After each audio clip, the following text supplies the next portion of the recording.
2022 UXR Skillshop, presented by Research Bookmark and sponsored by Condense.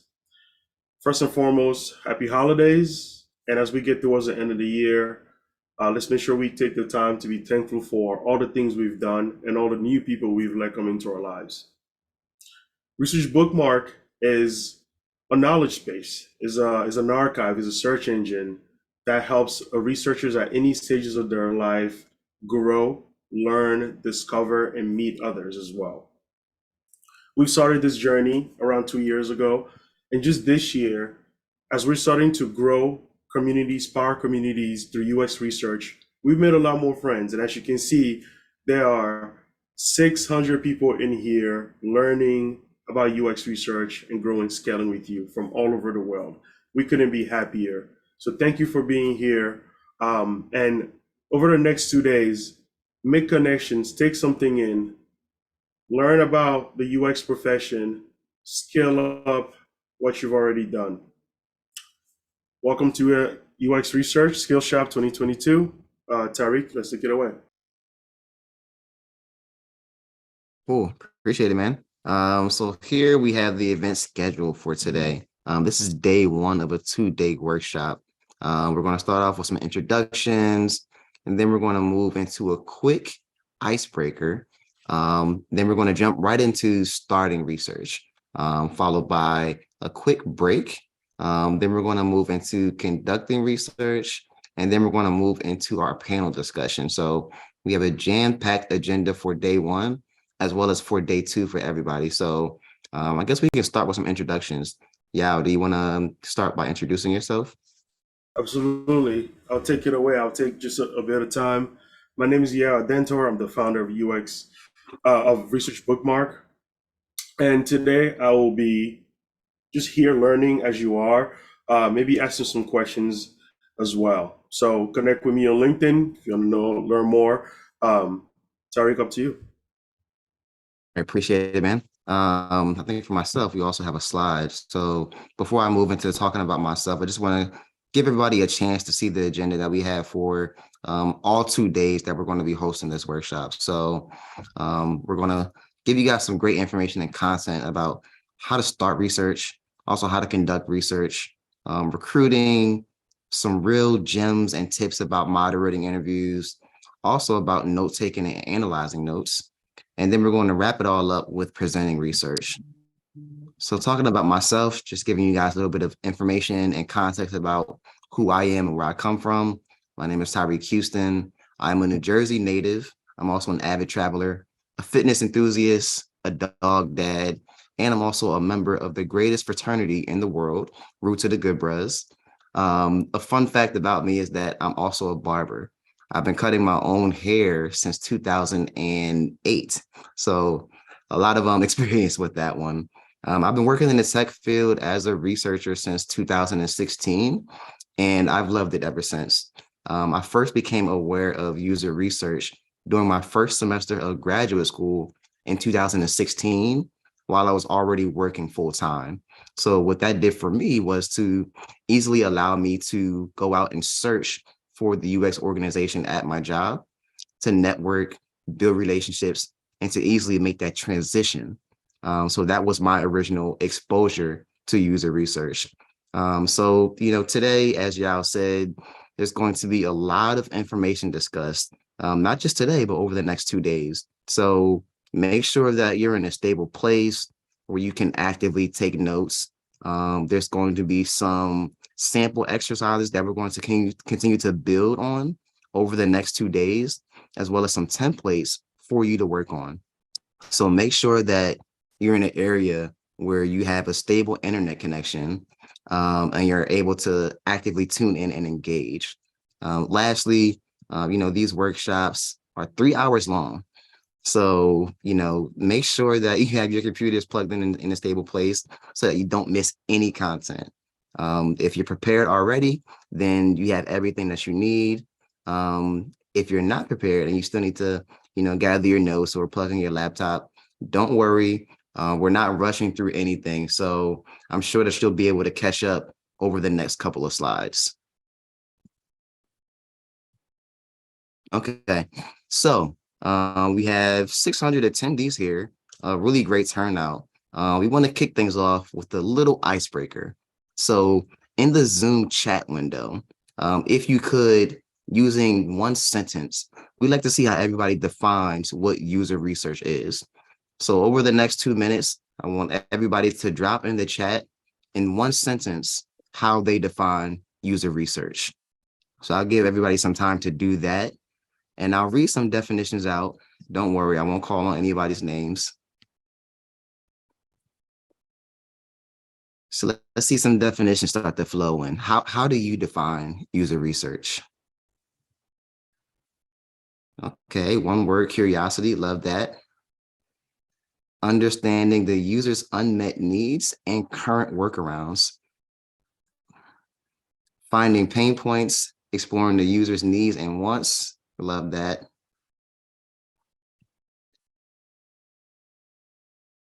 User research is understanding what the pain points are in a product and what and how to fix those. Love it, love it, love it. We got a lot of messages coming in. Empathy, finding user preferences, getting a better understanding of the problem scope and user needs. You guys are killing it. Wow, it's incredible. Yes, yes. Yeah. Let's capture all of these definitions, all of them. Right, right. All information collected related to user experiences. User research is a step-by-step examinations of users and their needs. Yeah, 100% agree. Okay, let's give it about 30 more seconds, guys. Come on, flood the chat. How do you define user research? Researching the user experience with products to improve them and make technology better for people. Yeah, 100%. Identifying who the targeted audience is, exploring what their goals, challenges, and successes are. You know, there's a common theme between all of these definitions. And I think the beauty of it is that, you know, there's many definitions for user experience research. And, you know, to some degree, each definition is correct, right? There's many definitions, like there's many people that come from different backgrounds that actually work within the industry. And one great place for anybody who, you know, wasn't necessarily able to define what user experience is navigating to Research Bookmark, right? So RB. If you go to RB, you'll actually be able to look at how other professionals in the field define what user experience research is. So let's take a look at that. Navigating to Research Bookmark. And if you type in UX research, you'll be able to see a holistic collection of what user experience research is, from websites to videos of professionals explaining what user experience research is, even platforms, right, giving you a clear-cut definition of what UX research is. So this is really a great resource and tool to be able to learn about anything and all things related to user experience research. Okay, so that was a great icebreaker. And thank you all for, you know, taking the time to blow up the chat like that. I really loved it. And I think everybody also got a chance to see the commonality and the synergy between how people are defining what user experience research is. So let's move into starting UX research. And throughout this entire workshop, I wanted to demystify some things that may be surfacing within the UX field. So this is a true or false question. And I'll give everybody some time to answer this in the chat, maybe about 10 seconds or not. So true or false? UX research starts with a research plan. Yeah, we have some falses, we got some truths. Okay, I'm seeing about a 50-50 ratio. Okay. Wow, So, wow. right. So for the people who answered false, you are correct. For the people who answered true, you are not wrong. Just want to make that very clear. But again, we're demystifying some things. So UX research does not start with a research plan. UX research actually starts with gaining clarity, right? Clarity on the overall goals you and your stakeholders are trying to accomplish, right? A research plan without clarity on what you're trying to accomplish is really nothing more than a draft plan, right? When you have clarity on what you're ultimately trying to accomplish as a researcher, then you have a plan. But that plan doesn't happen in a silo. It's a collaborative effort between you, your stakeholders, and your collaborators. When you're working in the industry, most of the time, research requests that you receive will come from someone on your product team, whether if it's a product manager or product lead. And those requests can look different depending on the industry that you're working on. So today, Yao and I, we prepared a skit for you all to observe to see what it can actually look like to receive a research request in the industry. So please, we encourage everybody to take detailed notes on this conversation. And your notes will be used to complete an exercise afterwards. So I'll give everyone about 30 seconds to a minute to prepare yourself to take some notes, whether if it's handwritten notes or typing notes somewhere on your laptop, whether if it's a new tab or a program. These notes are going to be essential for everything that we're going to be building on throughout the workshop. So lean on your strengths and comfort places, right? We'll give everybody some time to get set up. And after that, we'll move right into the skit.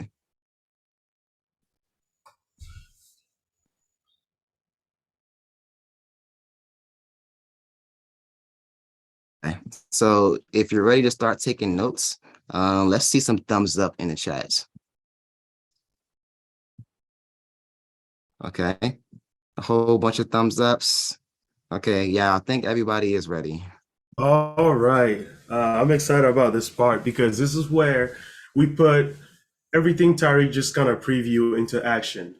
To do UX research or participate in user research, you need to actually conduct research around something. The best way to grow is to do. So in these 2 days, we're going to be doing. So get ready to do, ask questions, and I can set the stage for this. So I am the stakeholder in a company called Reach. Reach is a market for speakers and events. Speakers go to find events to speak at and get paid, and organizers find speaker in the marketplace. So how did this even come about? So we know that the online event industry generated over $4 billion this year. The webinar market is projected to reach 800 million in 2023, and trade shows, hybrid events are going to hit 17.4 billion. We've looked in the market and seen that there are people working around solutions of connecting both, but we're not sure. So as we started learning, the first thing to do, in a perfect world, a startup will start with user research. In most cases, that does not happen. And this is where we are. We tried a few ways to build something, but it wasn't really sticking. So we're going back to our foundations and asking, what are we trying to do? Tariq is a UX researcher in our company, and this project is starting off. So this skit is about how to engage a stakeholder. What are you looking for? And how does a UX researcher take that information into a plan to help the company? So Tariq, So I'm ready that's where you. great context. This skit is basically a kickoff between Yao, who is the stakeholder, and myself, who is the UX researcher. And we've just entered our meeting. So, hey, Yao, good morning. How's it going? Morning, Tariq. How you doing today? I'm doing great. How about yourself? Doing well, doing well. Another Friday. Right. I know. Well, since it is Friday, I want to make sure that, we can keep this conversation a little lean, so that it doesn't feel like an in-depth interview for you. But I would love to get some context about some of the problems that we're looking to solve, as well as what we're trying to accomplish with this research based on the business case that you've created. I see it. So I sent you that business case last week, and we had a few conversations around that. But I guess here we can go a little deeper. Um, the background on this is, so when you came in as a UX researcher, we're already trying to solve a problem that we seen a long time ago. We know that it's hard to connect event organizers and speakers, and then speakers to connect to the right events. And we've tried to solve that in different ways. We've done social media. We've kind of built like we're trying to go through LinkedIn. We built communities, but nothing is really catching. We realize that we need a platform that really makes this communication easier. We think we need a marketplace. So this is where you come in. How do what do we do first? What can we do that are going to help our teams build the MVP? Okay, that's great context. So question, is there any competitive research that has been performed about existing marketplaces for, host organizers as well as speakers? Yeah, so we've done a little research and we found a couple tools that focus on either one or the other, focusing on finding or events. Like LinkedIn is actually a great tool that does that. And then there are other tools that help you organizers target speakers, which is also mostly on LinkedIn, which dominates the market, right? So our market analysis was not in depth, right? We weren't looking at like the actual features of these products. We were looking at where are people doing it now. So that's as far as we went. Okay. So you already identified players or competitors in this space. That's a great first step. I think another question I have is, what are we ultimately trying to learn from this research? So one of the most important things for leadership to understand is where is the pain point right now um, in finding speakers. What is the most foundational pain point that we can solve for? We are best positioned to solve for as a company. We have great engineers, we have great design, and we move really fast. Hmm. So, what problems can we solve on either end for the organizers finding or for the speaker finding events? Where can we go in and build an MVP and solve for? So we know in general that we need to build a platform. Is that actually true? We haven't validated those ideas. So what is a pain point on either end, the main pain point that we can solve for? That's what we're really looking to you for.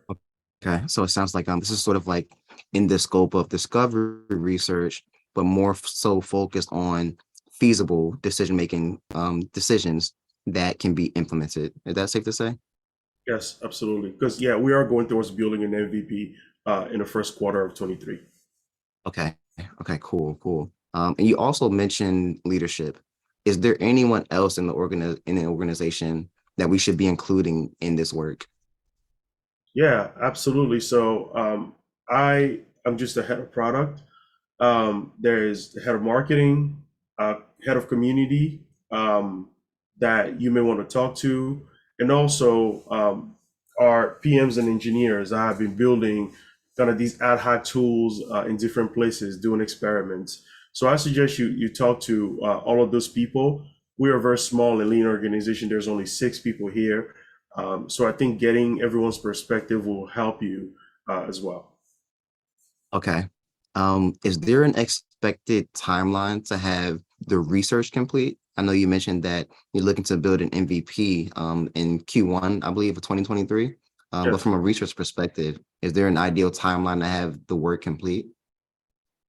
So as we go into solutions and kind of drawing out our systems architecture and engineers are looking at different solutions, we're looking at 8 weeks to kind of have a report, some kind of report from you, or just getting us started into the right, heading in the right direction. So 8 weeks is when we're looking to have conversation again around this.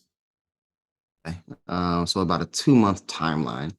What Yes. does success look like for you from a product perspective? Success for us looks in quarter three of the year. We see that the problem that we went to solve for is actually um, is paying dividends for our small beta users. So are they actually using it too? Are they finding it easier to connect, schedule, pay speakers, or whatever we end up doing? So yeah, we're looking at when we go back and survey the beta users, they go, yes, it has solved the pain point that we needed to solve. Okay, so from a product perspective, um, problems are being solved and user needs are being met. Yes. What about from a research perspective? What does success look like to you? So success looks like insight, um, enough insight for our business department to make decisions, for a product to make decisions. So learning something that I didn't know before, right? Because obviously, as in leadership, you do a lot of research, you read a lot of data and stats, but we don't know really what our users are going to on a day to day. So I like to know something that we don't know yet and find, insight there. Okay. And in terms of research deliverables, what kind of deliverables would you expect to have? Um, Well, for presentation purposes, probably a day for presentation, as we will also present our future plans to our investors, and as well. So that would be good. But a report in which we can collaborate, like a Google Doc, where everyone can ask questions. Everyone in the company, we're very lean again. People can question and challenge some of your findings in different ways and such. So, two things: one, Mhm. to share that we can all look at, and then one thing we can work on together. Okay. Yeah, I personally love collaborating in that way. I think transparency is definitely the way to go because this is a learning process. I'm going to be learning as we all learn. And I think, getting feedback, being able to get challenged or ask for more detailed information based on some of the insights that I uncover is a great way to collaborate cross-functionally. So I can definitely share those insights in those documents and give everybody early access, right? So rather than waiting for a final finished artifact, you all will be able to have access to everything from the initial draft. Thank you. That'll be much appreciated. Oh yeah, no problem.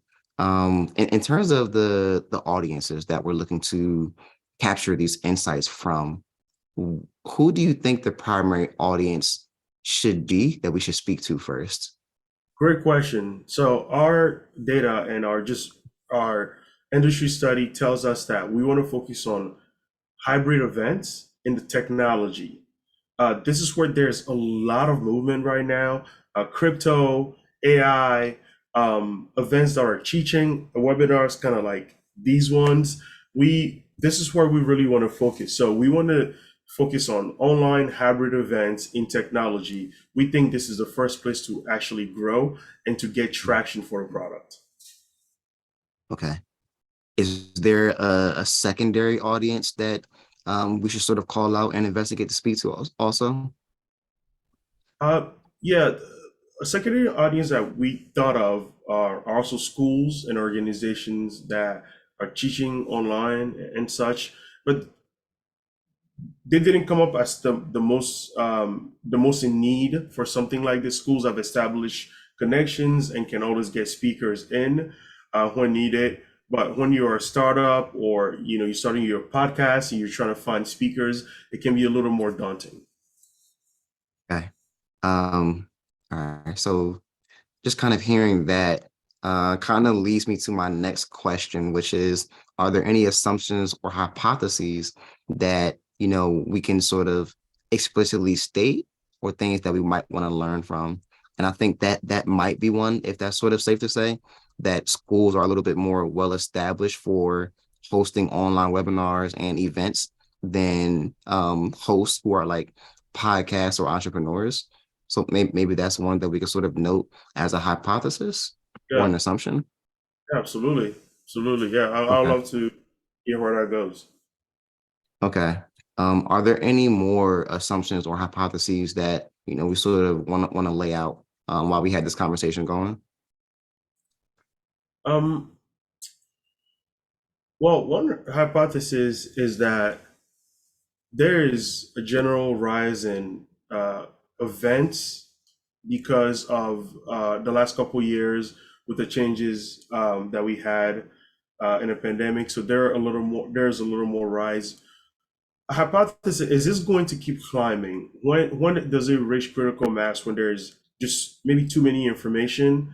And what are the solutions that are going to kind of help people sort through that, right? So we're thinking about our future as well. How do we organize the content so that people can both see it, participate in its creation?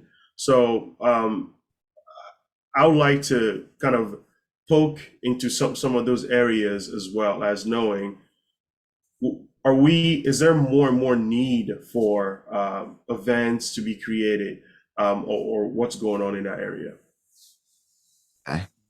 Do you think the pandemic potentially was a catalyst for the market demand for these online experiences and online places for folks to sort of gather and host events?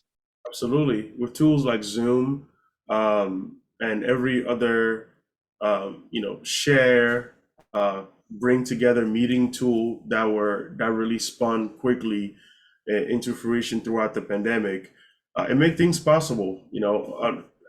People had to travel to these events. All of a sudden, you can now get 10 times the number of people because you're online, you're in the ether.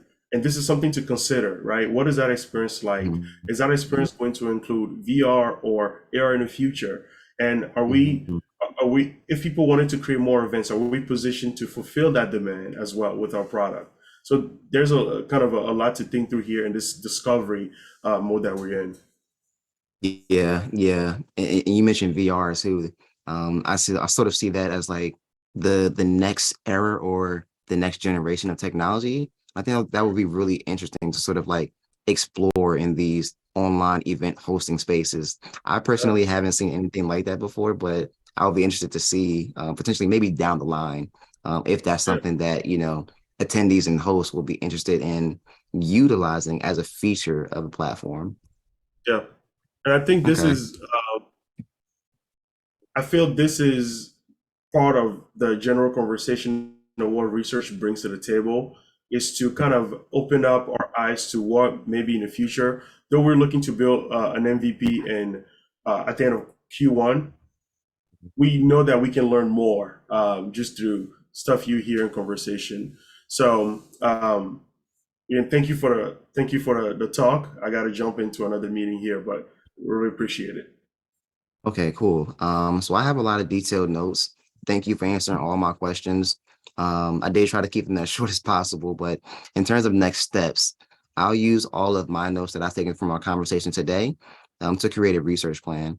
And after the research plan has been created, not complete, as soon as it's created, um, I'll put some time on your calendar for project kickoff, as well as share the research plan draft with you and the other stakeholders to provide some feedback, ask questions, and to also make sure that we can align on the core scope of work prior to moving into conducting this research.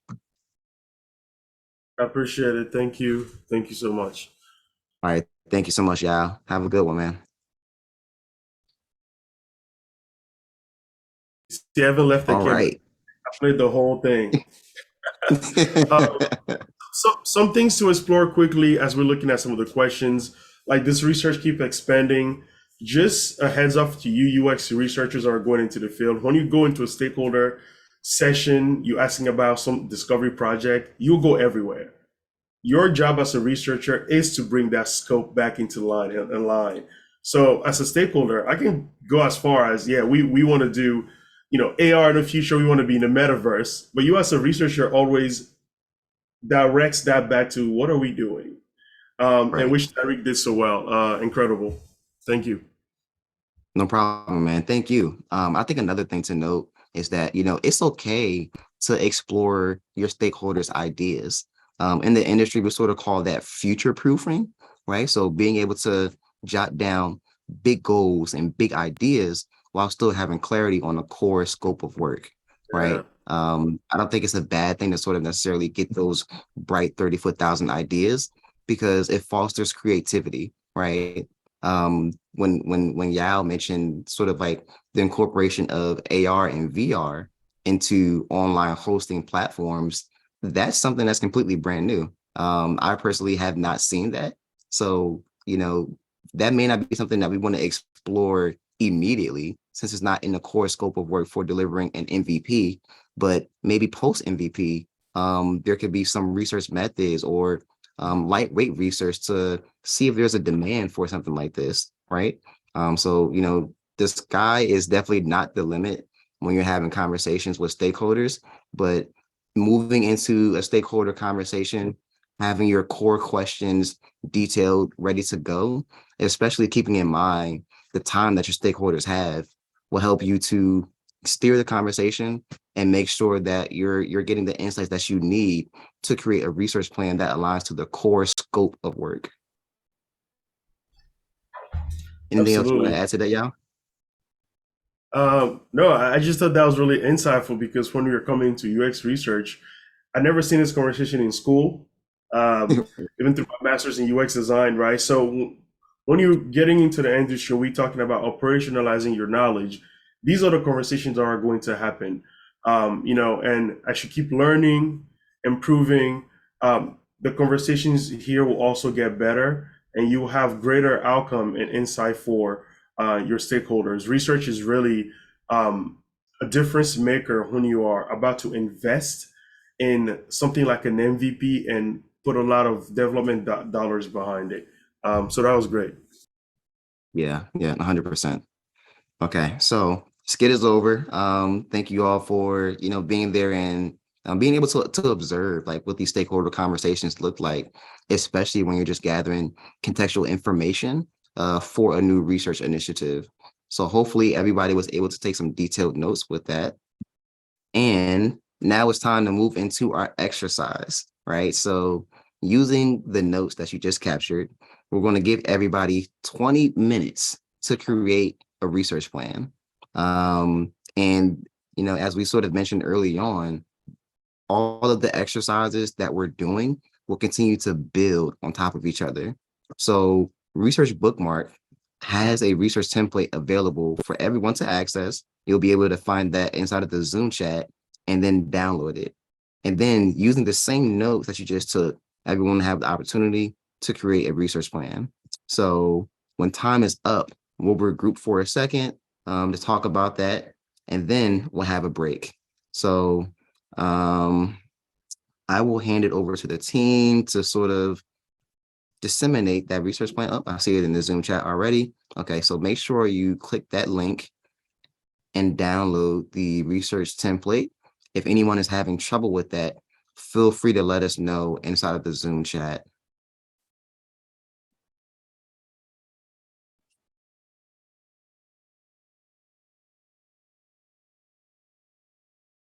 All right. I think the team is doing some work right now, sharing the link.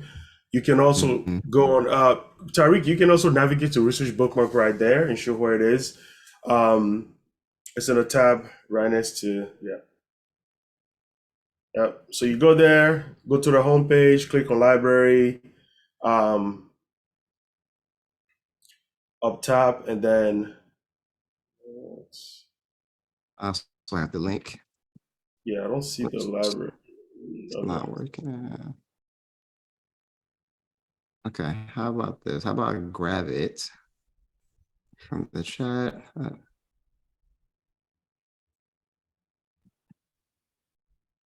Okay. Yeah. Okay, so it should look just like this when it finishes loading. I Let's think try to paste it one more time.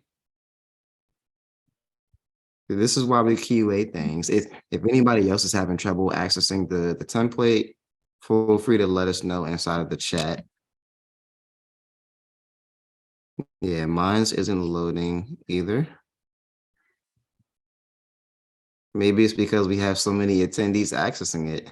I think I think so. So the team will do some work in getting it out here ASAP.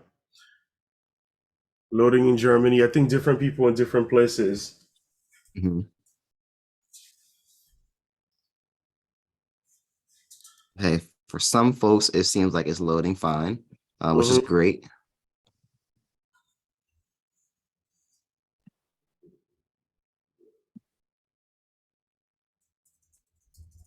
Let's navigate to libraries. I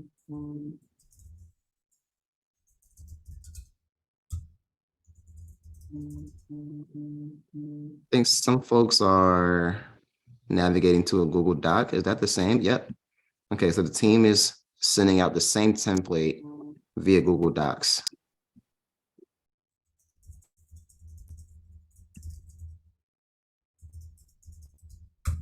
Okay, yep. So this loads perfect on Google Docs. So Oh, here you'll be perfect. able to make a copy and save the template. Oh, perfect. Perfect. So I'll drop that in the chat as well.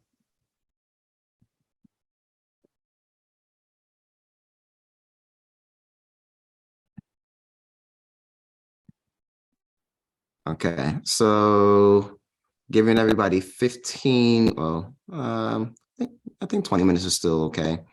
20 minutes to work on this research plan using the notes that you've taken from the skit that Yao and I performed. So I think a good time to regroup would be 10 minutes after the hour, Yep. which is 11:10 a.m. Eastern. Yep. Bring everything. Ask questions. We are here assisting live about your note taking and all of that. Note taking and that research in any research interview is so critical. It's really hard for me to go back and find stuff without my notes. So let's ask questions and keep going. Thank you, Tariq.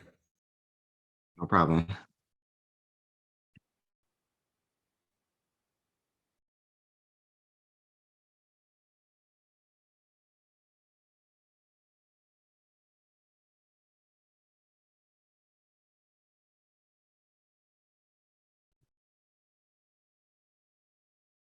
I think some folks are having trouble making a copy of the template.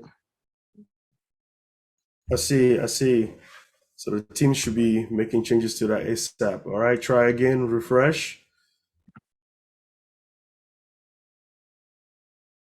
It might be view only permissions for now. Give us 1 second, y'all.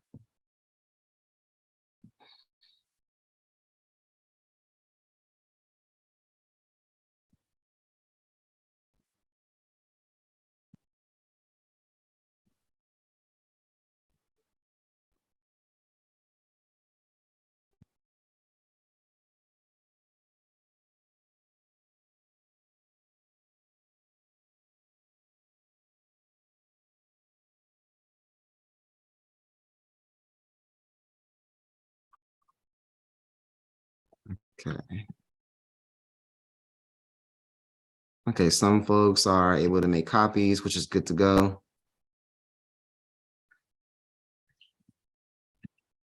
There's a new link that was shared inside the chat. Um, this is my 2FA. 1 second. Stop sharing for a second.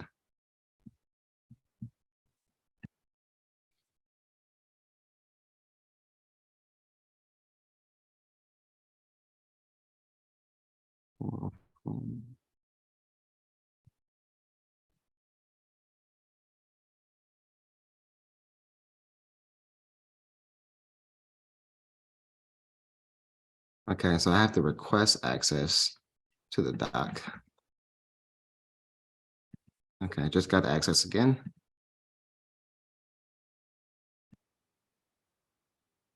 Oh, I think you're on mute still, yeah.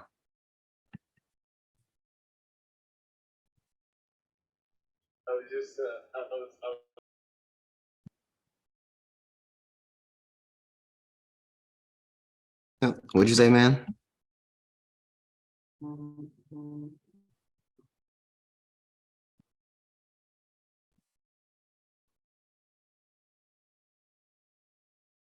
Okay, yeah. So that's the workaround solution for folks to copy all or control, select all, and then copy, and then navigate to a new doc inside of Google Drive or wherever you like to place this information.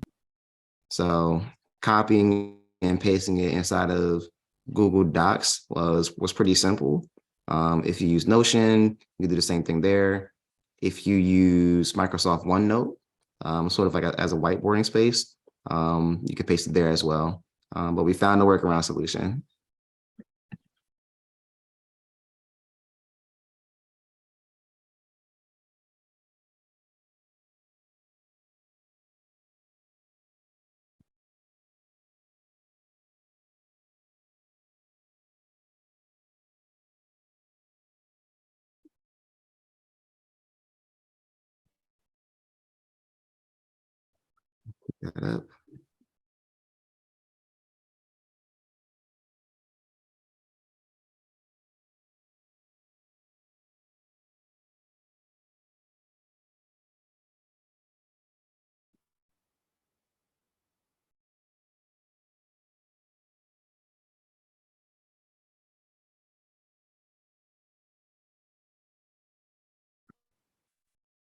Yes, I'm seeing some folks only took notes on what the researcher was saying, and other folks have only took notes on what the stakeholder was saying.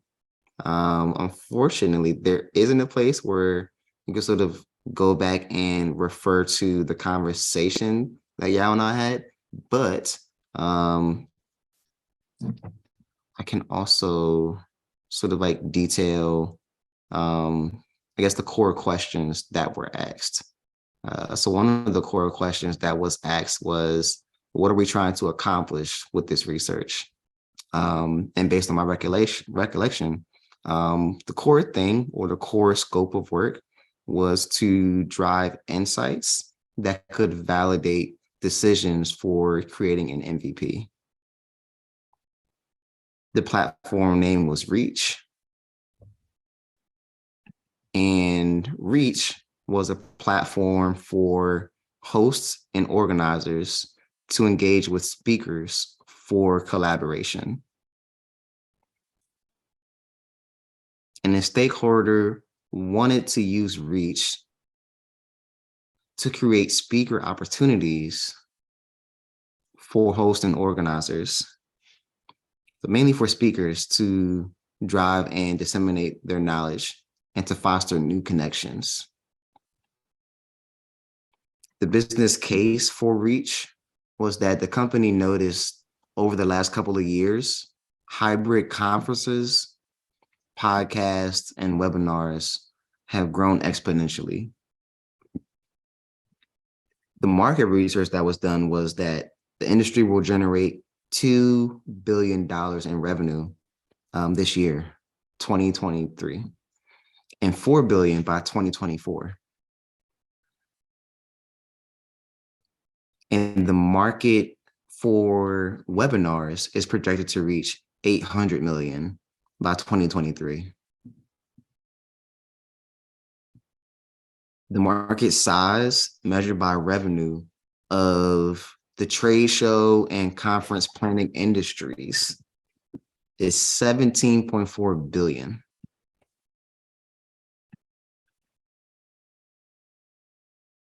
And as a company that already has UX researchers, as the researcher that I played in the skit, they wanted to use research to make more informed decisions, to align and help product management, designers, and developers identify what target users of the platform ultimately want. They want to deliver instant value. Another question that I asked the stakeholder was, was there any initial competitive analysis or market research done on existing tools? And there was, like Zoom and LinkedIn. used as webinar hosting platforms for hosts, organizers, and speakers to connect and disseminate their knowledge to event attendees. I also asked, what do you think the core focus of the research should be? And the response from that was really validating that there is a demand for a marketplace for hosts and organizers and speakers to connect, create new events and opportunities for event attendees. So understanding the demand, like, is it consistent? And I see that we also do have a recording and transcripts available. So huge shout out to the Research Bookmark team. Hello? Paul just posted it inside of the Zoom chat. Eh? I think somebody is not Yeah, on this mute. is- We're able to hear a conversation.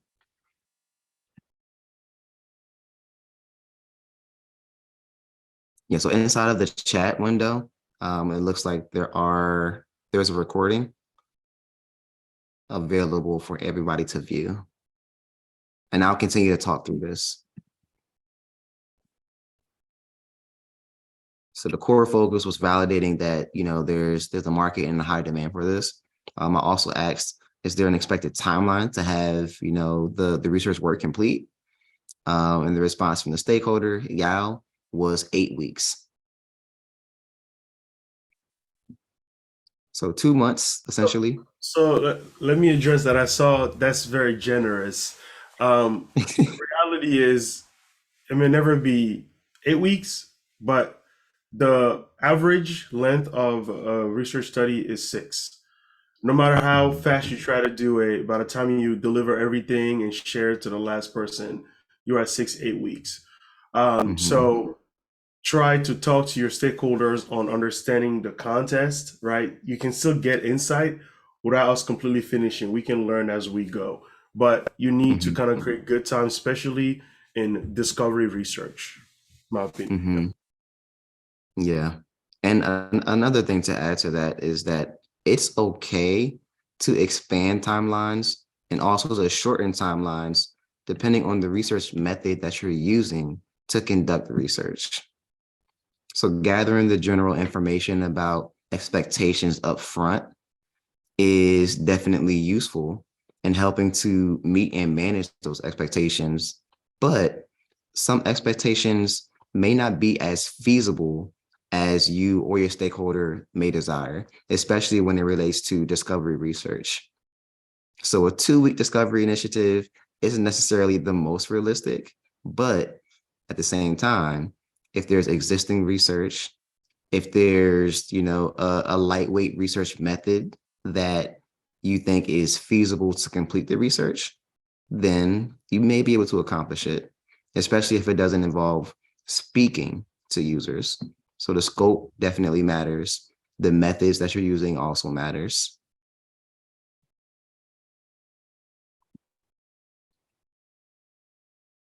I also asked the stakeholder, what's the primary audience that you think we should be speaking to? And the response that we got from that was, hosts, organizers, and speakers, people who are hosting podcasts, people who are hosting webinars, these influencers who already have sort of an existing platform.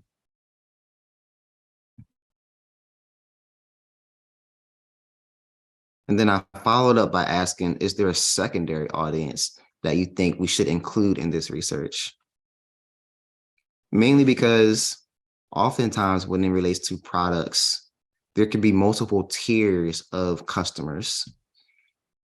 And we want to make sure that we are inclusive and including those customers as well.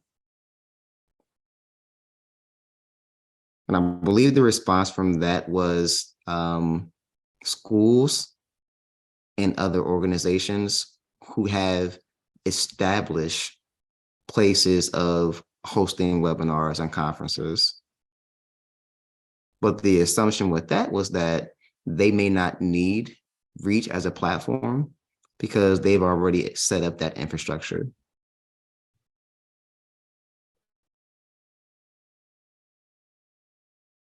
And then that sort of led me to my next question was, are there any additional assumptions or hypotheses that we might want to explicitly state before moving into conducting the research?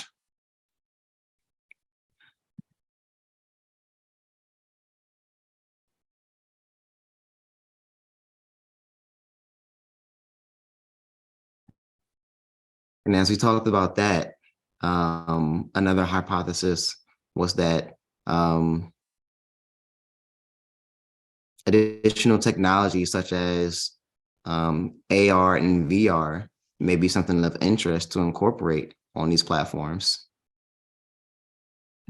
And that's when we sort of got into the discussion of big ideas, big dreams, thinking big, future proofing, if you will.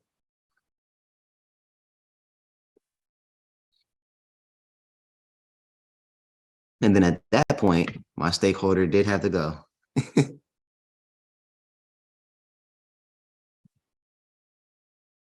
But before we ended the call, I did make it very clear about next steps. And the next steps for that was I was going to use all of the notes that I've taken from our conversation to create a research plan.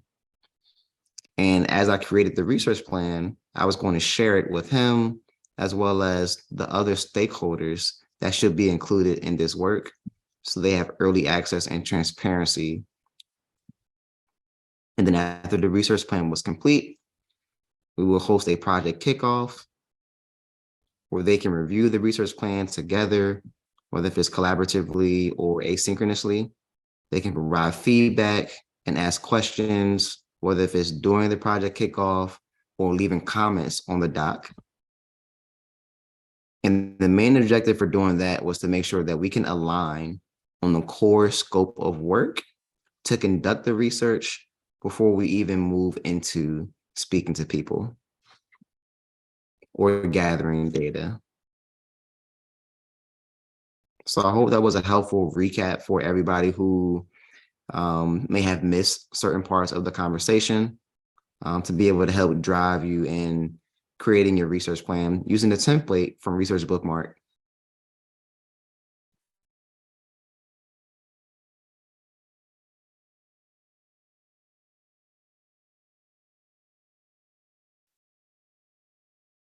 So I think we have about 5 minutes to go before we move on.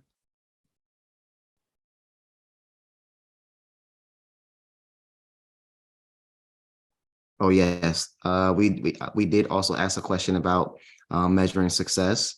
So from a product perspective, it was being able to instantly solve user needs and providing value to users of the platform.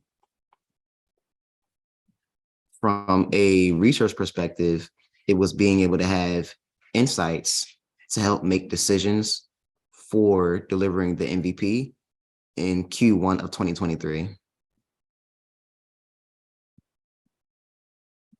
I also asked, in terms of the research deliverables, what kind of deliverables would the stakeholder expect? A presentation deck was one of them. And the other one was a research report.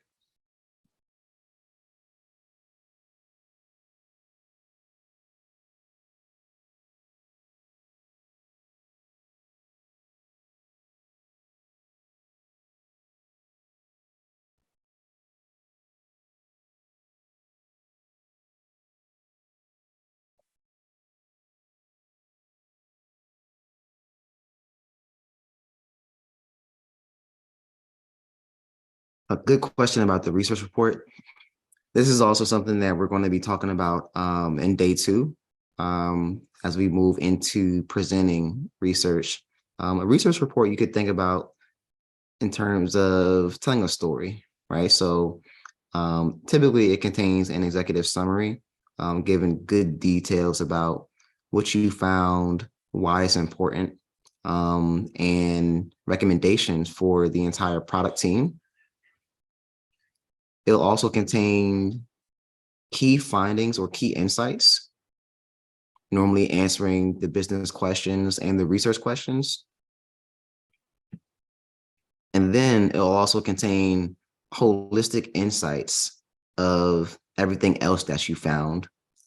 And what I mean by everything else that you found is insights that were not questions that you necessarily had, or were not necessarily business questions. So almost secondary insights. So it may not be direct business questions, or it may not be direct research questions, but it is an insight that can help make decisions either in the short term or in the long term.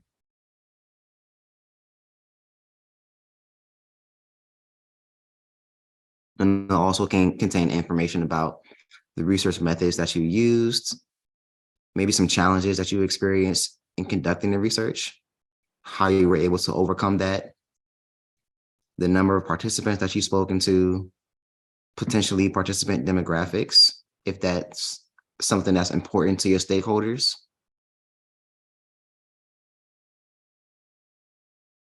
As well as a conclusion. So, why does this research matter? How is it going to help your stakeholders? And what should your stakeholders do with those insights?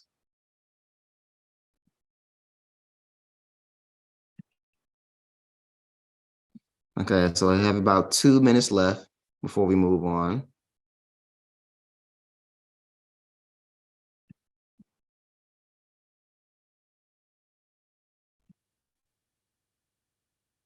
I think we're doing good with time also.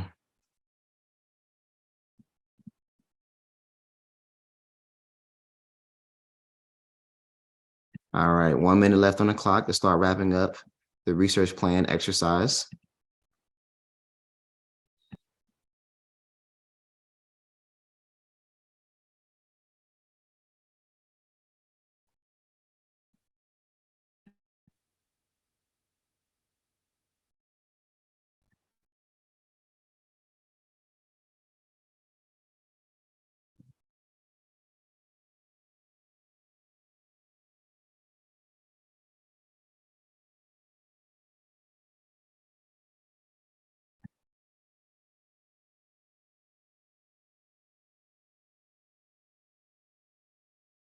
Okay, I shared a link to the template again. Somebody's asking for it.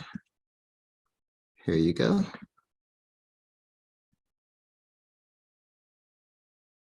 Okay, cool. So it is now 11:10.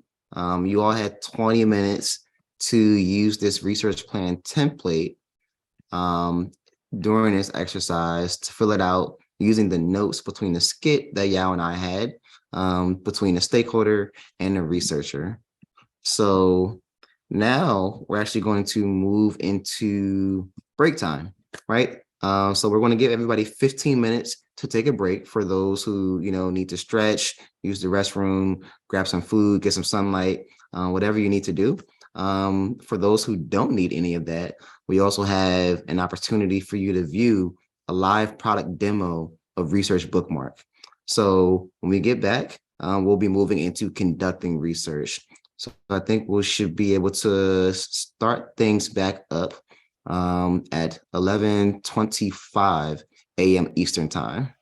And with that, I will hand it over to the RB team. Thank you, Tariq. Great first part. This is a good time to ask more questions. A good time to ask this question in the search engine, in the archive, because it has all the answers, right? We build this using knowledge that are being gathered in the world. So all the answers are there. We are going through and answering as many as we can. Keep asking questions. They will all be answered. So let's see. Let's check in with Cav with our product demo. All right. Thank you, Yao, for this opportunity. Hello, everyone. My name is Cavendish. I'm going to be taking you through the research bookmark demo. So for most of the people who haven't interacted or who RB is a new platform for them, So RB is essentially a combination of two things. So we're a growing repository of UX research repositories, and we're also a search engine. So today I'm going to take the chance to take you guys through the search engine itself and just show you essentially how you can use it to search for any information on the search engine, right? So I think I'll give an example with, let's say if we're trying to maybe look for a job, or you're just trying to refine your portfolios and you want to search for UX research portfolios. So all you have to do is just come and type portfolios. So one thing I'll actually point out about our search engine is you actually don't have to come and type in portfolios for UX research or UX research portfolios. You can use a one search term or one word sort of search terms, and we're going to bring you exactly UX research related results, right? So as you actually scroll through the results that we have, of course, text-based search results, but we also have visual results, which include visual search results, right? So you can actually scroll through the search results that we have and pick the one that you feel fits best for you. Something else I'll also show you guys that we have is we actually have related searches in the event that you want to make your search term a bit more specific. So aside from the all results, I kind of want to take the chance to take you guys through the different categories that we have. So for the people who are always looking for social discussions on different topics in UX research, we actually have that category in our search engine as well. So you can actually find what people are posting or asking about when it comes to UX research portfolios on the four main social media platforms. So we have LinkedIn, Twitter, Reddit, and Quora. So if you want to know what we're talking about when it comes to portfolios, on LinkedIn, you can actually use the social results to do that. So you can get results from LinkedIn, Twitter, you can get results from Reddit as well, and you can get results from Quora. Aside from that, we do have image search results for, in case you're searching for something that requires a bit of a visual sort of cue or component. We have video search results as well. Something else we also have that you won't find on other particular search engines is papers, right? So we actually have papers from different platforms such as ResearchGate, Google Scholar, and Academia. So in the event that you're looking for something that is a bit more deep dive, you can actually be able to leverage on these search results to get that type of information. We also have a collection of courses from renowned platforms such as Coursera, LinkedIn Learning, Udemy, and EDX as well. So if you are looking for a course maybe on how to work on a UX research portfolio, you can actually be able to find that as well.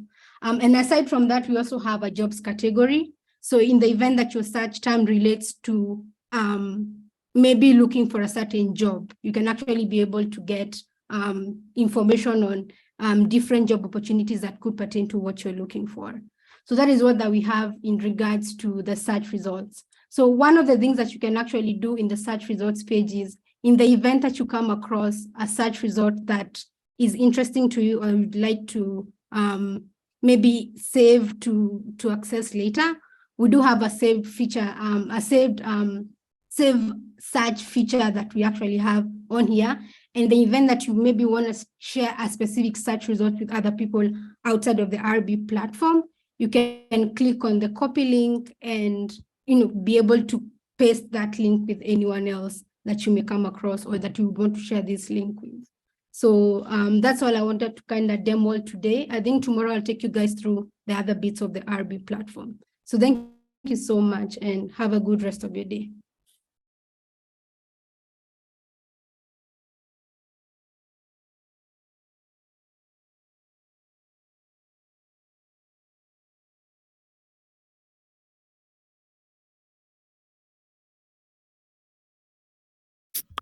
Thank you, Kav, for taking us through that. Um, the platform is built to help you find answers, right? When it comes to anything UX research, product design, included.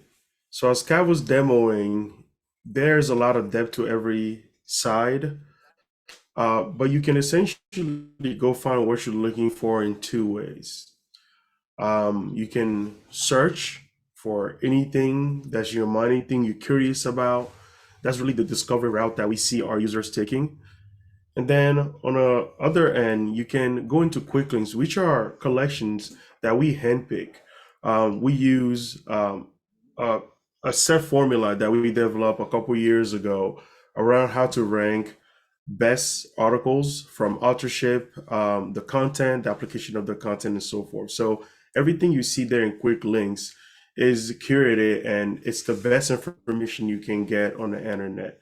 One subtle difference that we have between us and, for example, a Google, maybe that you may go down many, many pages to find what we can bring you, right? Google is like the ocean, and we're more like the UX professionals' private lake of information. The information is fresh because our technology allows us to pull. If you go into something like Cav, you can share again. I mean, we can explore just like social media. Let's just explore the social links and see how you can use that to build community.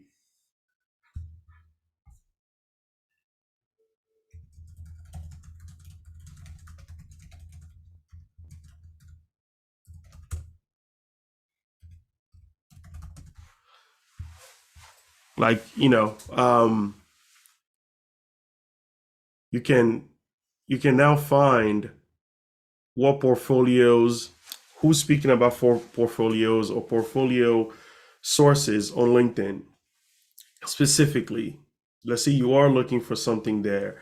Has anyone ever tried finding a LinkedIn research from Google? It's very hard.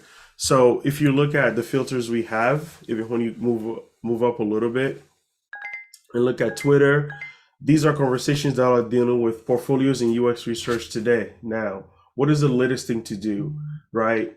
How can I do it? Following the right people and finding the right. You can use all of these tools, especially in social results, to find the right community, to get the right information, to scale up, meet other researchers. One thing I use it for often is to find researchers that are doing the same thing that I do. I'm an e-commerce UX researcher, so I'll put in consumer behavior, for example, and people that are around speaking around that on different social medias will pop up, and I can connect with them. I can ask more questions. Hey, I'm having issues with doing something like this. How have you attacked this problem? So it's more than just it's a library, a tool that you can use to always find solutions in your UX research profession and life as a researcher and as a designer. Consumer behavior, I may go on Twitter and I see, who tweeted that, who liked that tweet, and you see different colleagues and people in the industry that are doing the things you're doing or having the same challenges as well. So many ways to use it, and we will be demoing on the jobs tab. That's another fantastic way to find companies that are hiring for UX researchers. I'm sure everyone is here looking to skill up, maybe get into a new career, level up. We have the best job engine on the web because we're able to pull from many places, but pull around what you're looking for. So get in there, ask us more questions, make requests, feature requests of things you like to do, you like to learn as well. So anyone, any questions on that, please put them in the chat. Thumbs up. Let's see some thumbs up on a platform. If you're using it, if you're finding it useful. We've seen some thumbs up come up, which is great because the team does put a lot of time into engineering this technology. So we appreciate it. Okay, is there something you've searched lately that's been interesting that you wanted to that you like to share, or yeah, I think we were talking about Kano analysis a couple of days ago. I think you're on mute. Yes. I was actually looking for UX benchmarking, Oh wow, and then and then that's how I was able to come across two videos. So there was one from Answer Lab, and there was one from User Interview Guys as well. Mm-hmm. So that's how I was able to come across some really interesting articles on exactly what kind of metrics you can use when it comes to UX benchmarking. So it was really helpful in terms of helping me gain that sort of information in a faster way. And I Yeah. actually tried using Google as well, but I Mhm. kind of had to be a bit more specific in terms of my search terms. So it was a bit more faster using this than when I was using Google. So it was a good test on my side. Yeah. Are there any papers in there? I'm wondering what you have in papers. Let's explore the different types of results a bit, you know. Okay. Yeah. So there is some papers on UX benchmarking from ResearchGate. A number of different people have actually written on that. And then there's also different papers on Google Scholar as well. Yeah. Yeah. This is a subject I actually just did a little speaking on with US Cork in Ireland on benchmarking, because we have to benchmark research bookmark against Google or any other search that you may use.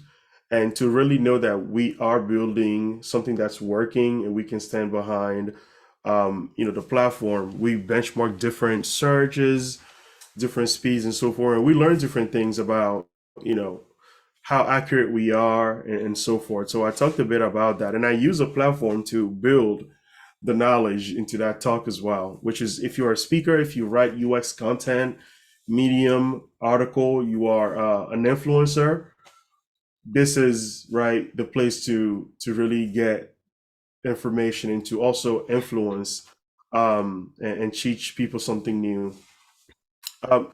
Um, we have Nikki Anderson has given us a bunch of resources as well in quick links. So if you have resources and you sharing them, get featured, right? So you have thousands and hundreds of thousands of people that can really use that. Research Bookmark is free. Um, so here are, some volunteer opportunities that people really love looking into. We'll be adding more, but if you want to become a contributor, don't wait. Jump in. You know, we're always open to collaborating.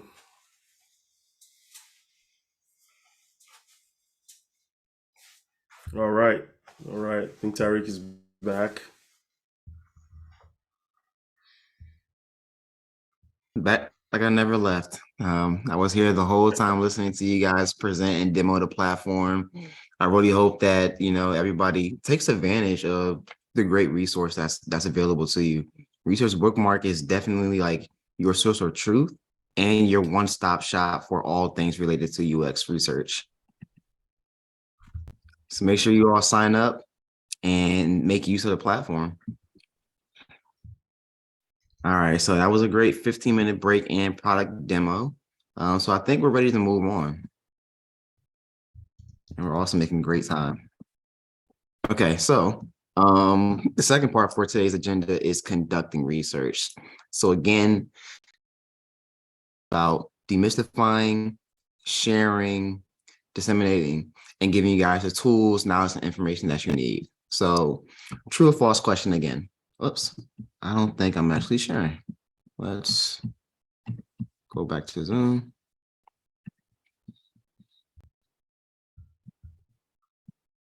Okay, there we go. So we are up and running. We're sharing. Okay, conducting research. So true or false? And let me see everyone's responses in the chat. After you create a research plan, which you all have done, you should move right into conducting research. True or false? Okay, a lot of falses, a lot of falses. All right, so for that, No, you guys are everyone's like, no, no, no. You're all right. Yeah, the answer to that is false. So this is not the best way to start conducting research. And for those of you who are wondering what to do or what should you do to start conducting research, I'll give you a little bit more of a fluid and robust way to start, right? After you create a research plan, preparing yourself to conduct research is what you should do. And by preparing yourself to conduct research, that means you're actively creating the research artifacts that you need to aid you in carrying out the research, right? And by artifacts, I mean tools or research tools to assist you with that. So let's move into what those tools actually are. So one thing that you might want to think about is a participant recruitment screener, right? Some of the most common tools that you'll more than likely want to have is this. Just because you've identified your ideal user or customer, that doesn't necessarily mean that they fit the particular scope or criteria, or even has the wisdom or experiences that you're looking to learn from, right? For example, if we go back to the skit that Yao and I did earlier, let's say that you've identified experienced researchers as one of your targeted users, right? That's a great fit. That's a great first start, right? But how can we define that even more? How can we get as close as possible to reaching a researcher who will want to use Reach as a platform for speaking and collaborating with hosts for new opportunities, right? A recruitment screener is that tool that will help you find this kind of person.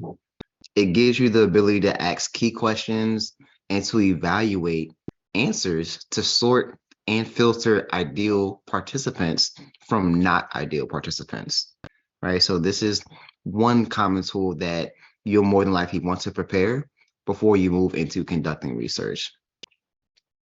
Another tool is scheduling links or pages, right? You'll definitely want to have this because it will make potential participants easier to schedule time with you on your calendar without conflicts, right? Especially if you're looking to speak to, let's say, more than 10 people. You want to make sure that as your working day progresses, you have time that doesn't conflict with important meetings, right? Some of you may be wondering, why do I need a calendar, or why do I need a scheduling link? Ultimately, it saves you time and it also helps you stay organized. It also maximizes a positive participant experience. So rather than a participant scheduling with you and you as a researcher having to relate to the participant that you have to reschedule because of a meeting conflict, you can completely avoid that, right? It gives participants ample amount of time to also check their calendars against your availability asynchronously. So you don't have to, exchange multiple emails to find out when's the best time to meet with somebody. A scheduling page or scheduling link really helps you maximize that proficiency passively, while giving you time to manage new and existing events with a single tool rather than using multiple tools.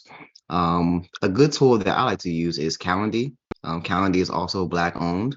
Google Appointments, that is also a new feature that Google has incorporated almost as a Calendly competitor. But both of those tools really help you accomplish the same goal.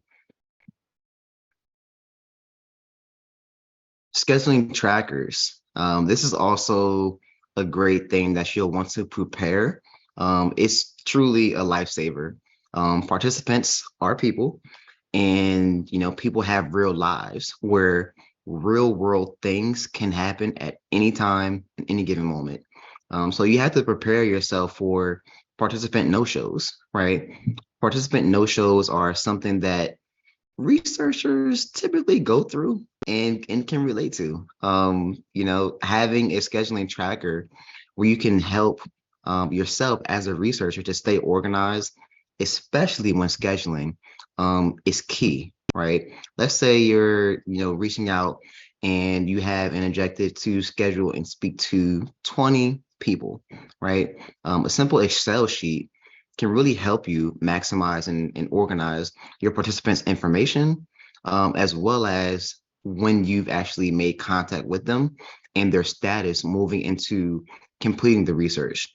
So you can detail information from the date that they're scheduling to speak with you, the time of a particular session, who's going to be moderating that session, whether if it's you or another researcher, who's going to be taking notes, whether if it's you or another researcher that you have to sort of transcribe the conversation, the status of the participant's scheduled session.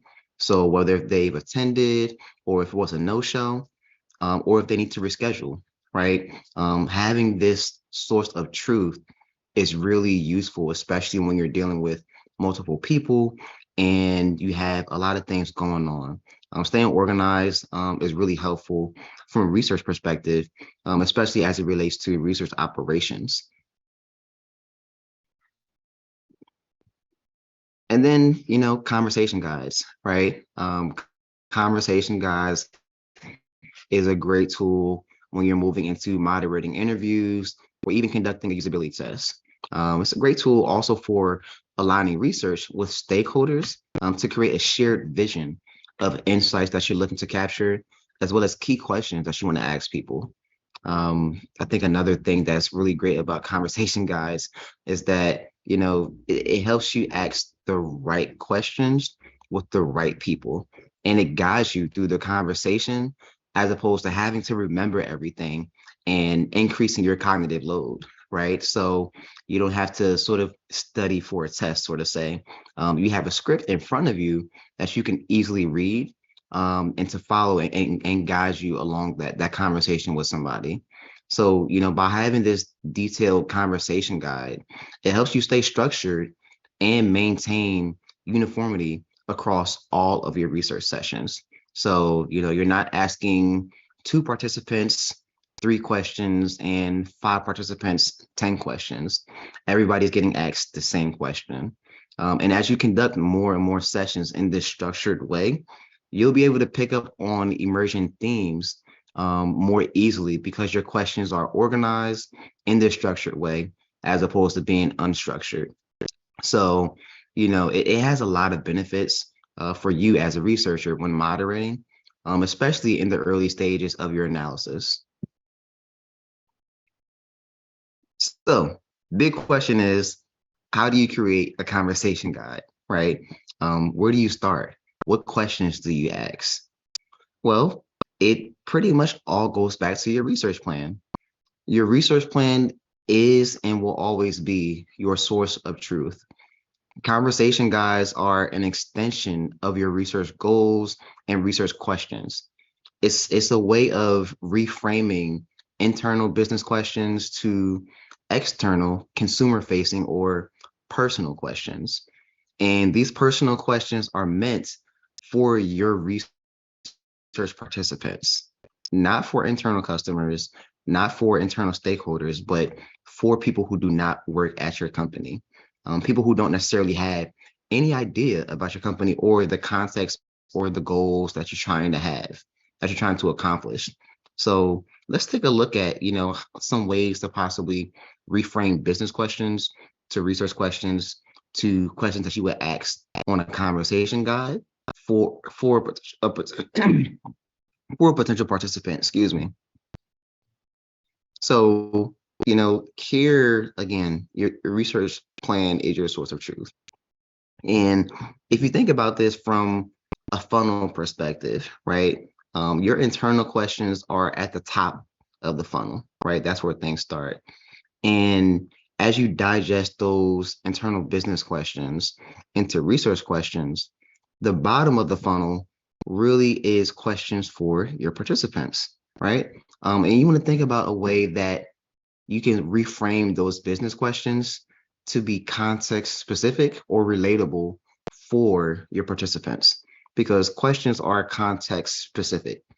Business questions are business specific. Research questions are research specific. And interview questions for participants are interview questions specific.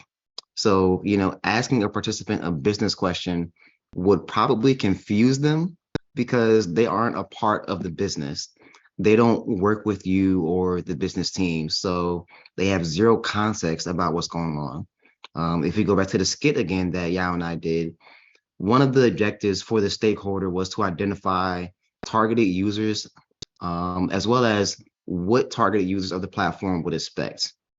So let's say you ask a participant that same question Like imagine asking a participant, what would targeted users of the platform expect?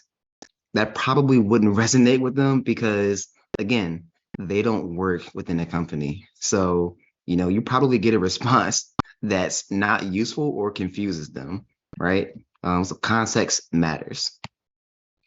So, here we have a sample business question that we've reframed into a research question, right? So the business objective was to identify what targeted users of the platform would expect.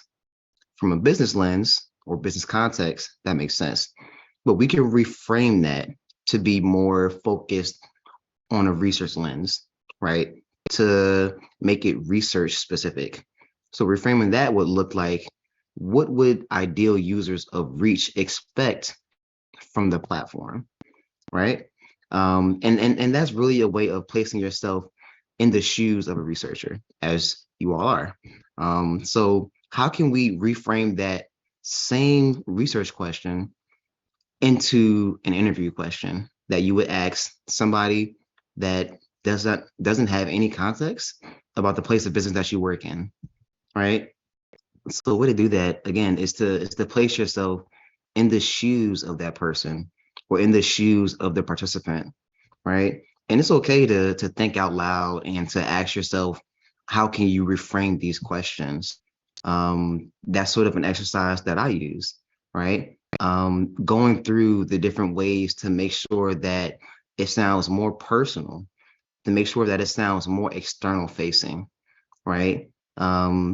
How can you make this sound more friendly for someone that you don't work with? It takes a little bit of time, but the most important thing for sure is to make sure that you're asking a question that doesn't confuse participants.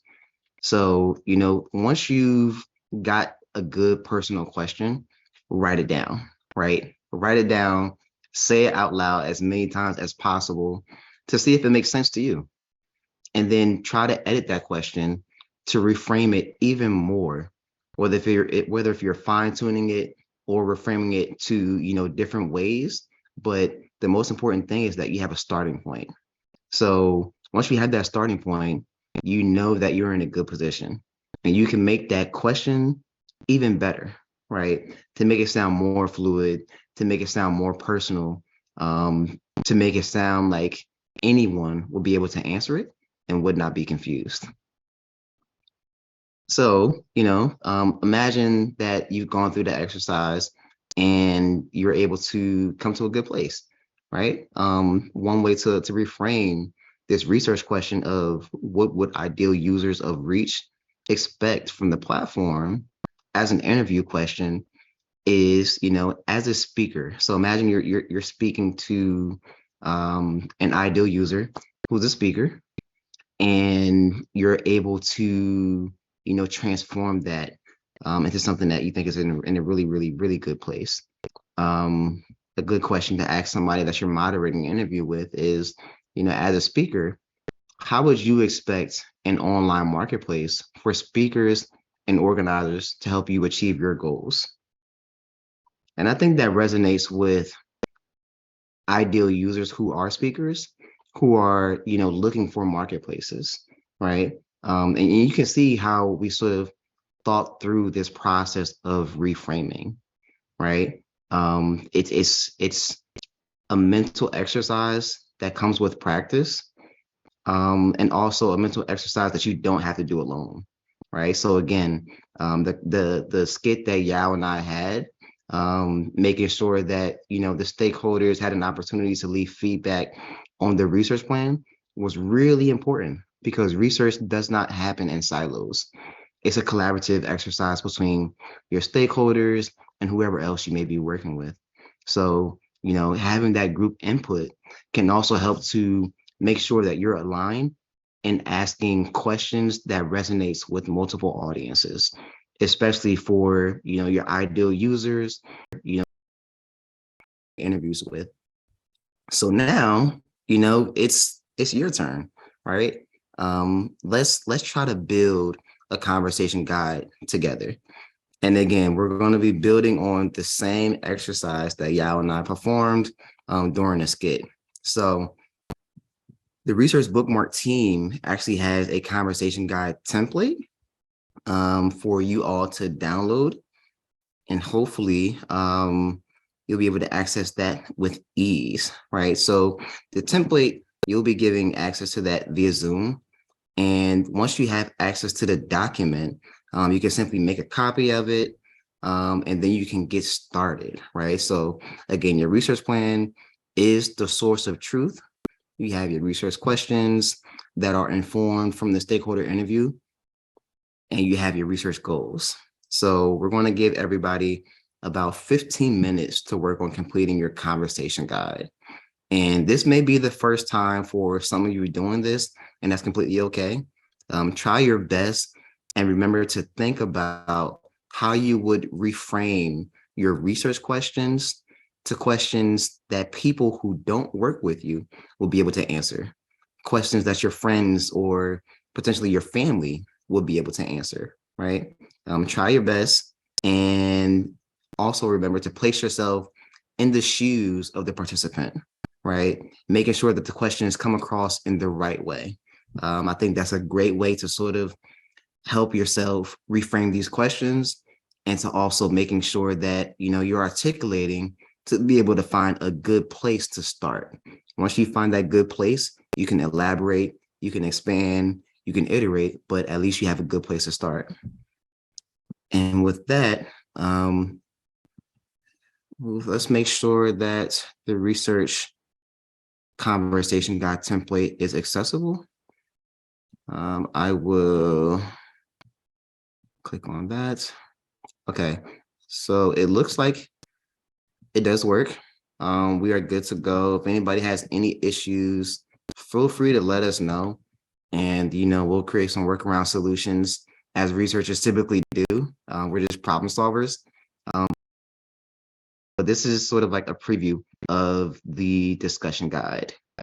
So this is a really robust discussion guide template that you guys will be able to carry with you anywhere as you conduct research. We have sections built out for you with templated information. So we have the introduction,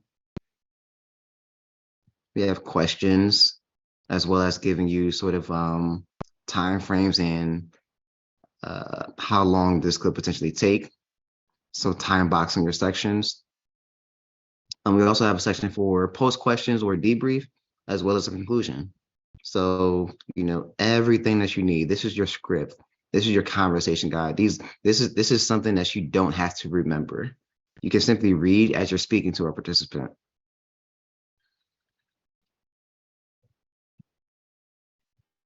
So with that, we will give everybody 15 minutes to work on completing your conversation guide.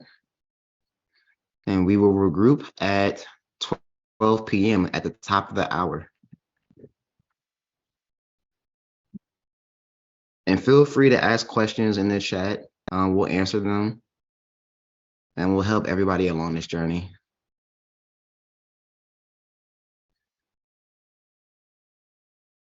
So again, remember to think out loud. Question, you know, how does this research question sound to a participant? Would it resonate with somebody?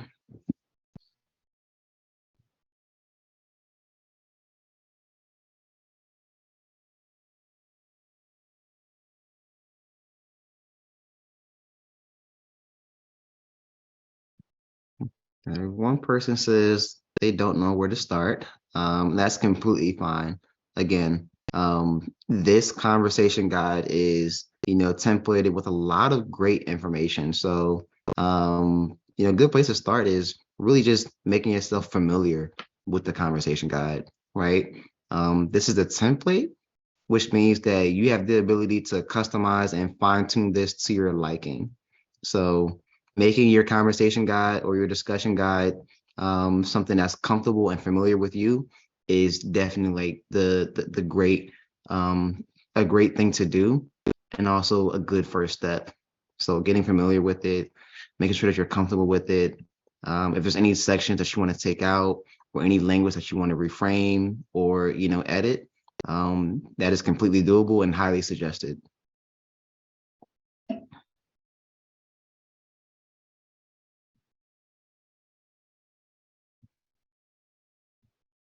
And again, your questions that you're asking a potential participant should relate back to your research questions. You should be able to answer your research questions based on the questions that you're asking participants or external facing customers.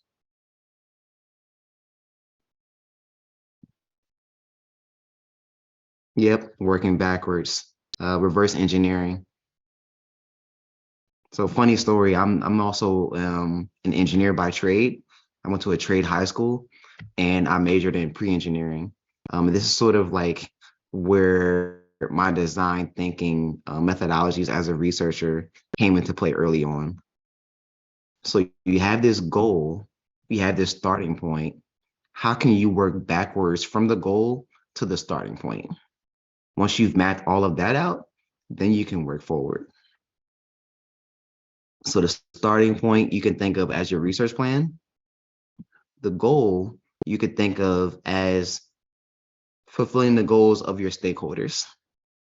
So in this skit that Yao and I performed, the goal was to validate or drive insights to validate decisions for an MVP. So how can you work backwards from that, filling in the gaps in the middle to your research plan?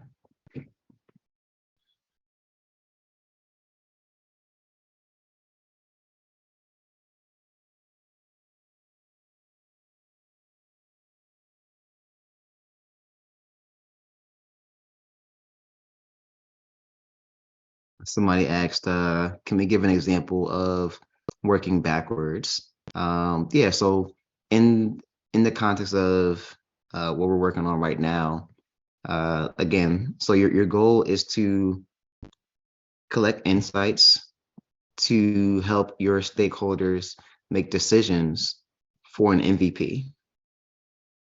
Working backwards from that, let's think about how we can gather insights, right?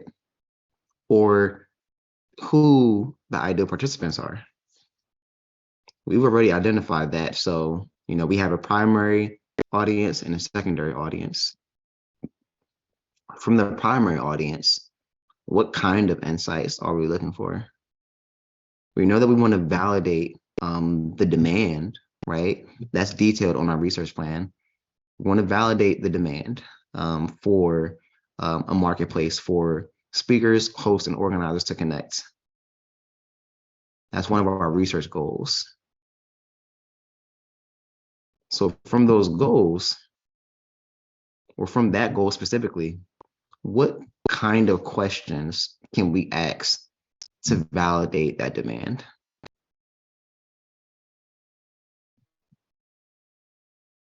And it's the same thing with the secondary audience.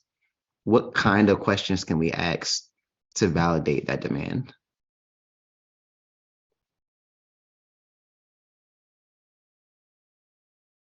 And after you've thought through that, let's continue to work backwards. How can we connect with the primary and secondary audience in order to ask those questions? What's the best method that can help us connect to speak to drive those insights?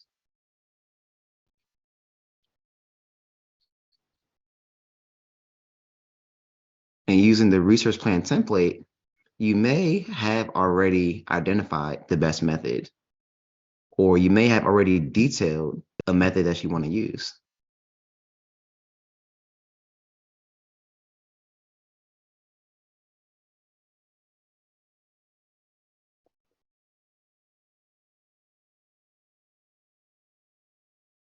So again, we're bridging the gap between the research plan, which is your source of truth, to this conversation guide, which is going to help you answer the research questions on your research plan while also accomplishing your research goals for your stakeholders.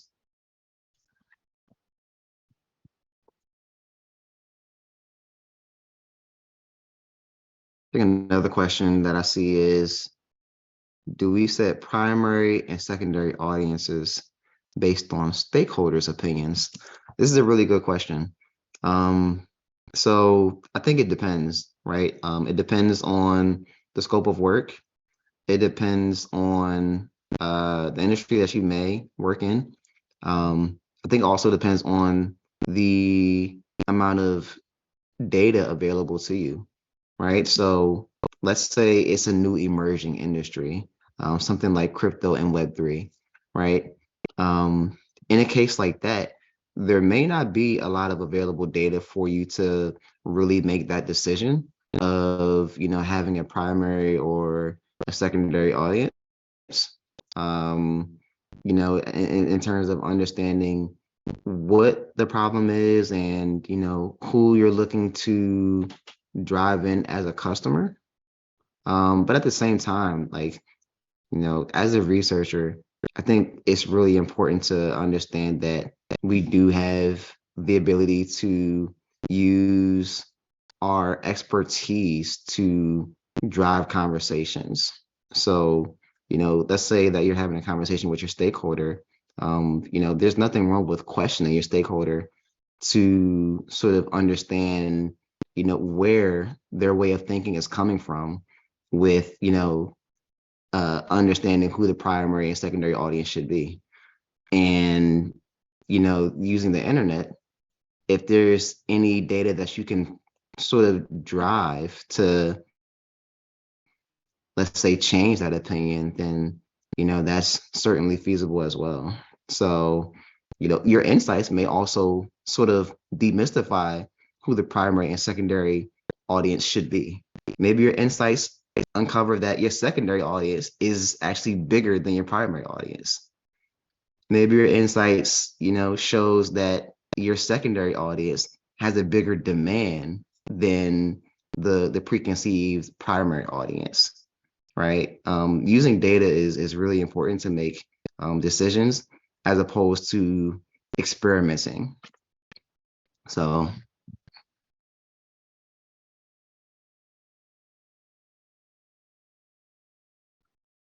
We have about 5 more minutes left for this exercise before moving on. Let's see if there's any more questions in the chat. Okay, one person says that I feel like we needed more information prior to this meeting so we could do more prep work. Yeah, so in regards to that, that is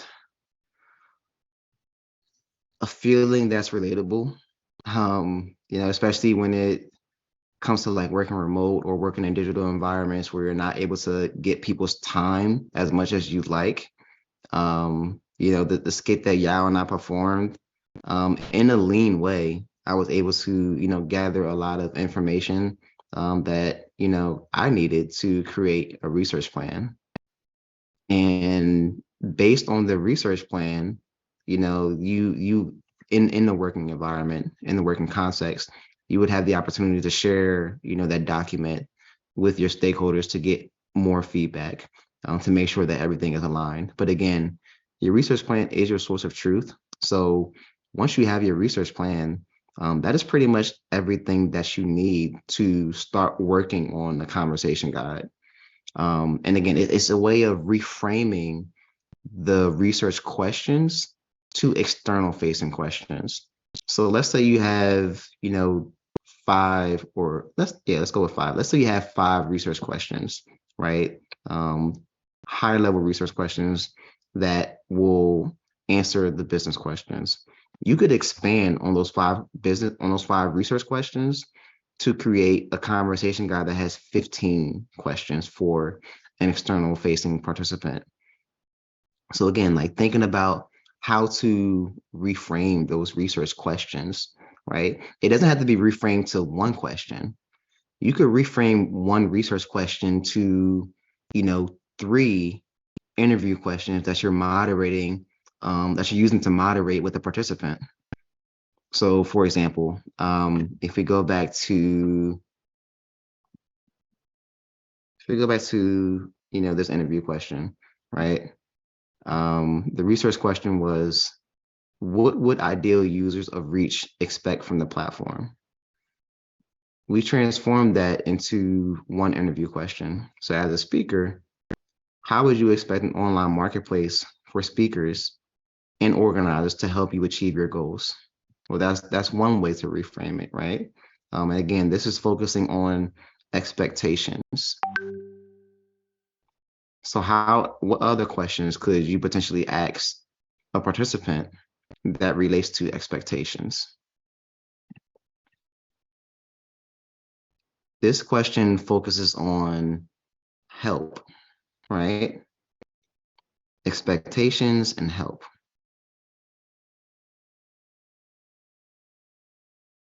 What about, as a speaker, how would you expect an online marketplace for speakers and organizers to support you achieve your goals?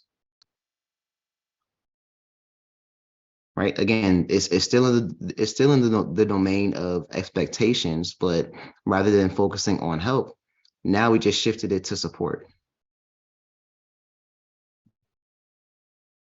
What about as a speaker, how would you expect an online marketplace for speakers and organizers to enable you to achieve your goals? So now we just shifted it from help to support to enablement. But again, all in the domain of expectations.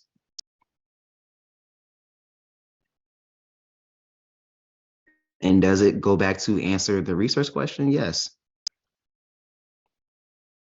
Because it's helping us think through different ways of understanding expectations. So mental models are really important when asking participants questions.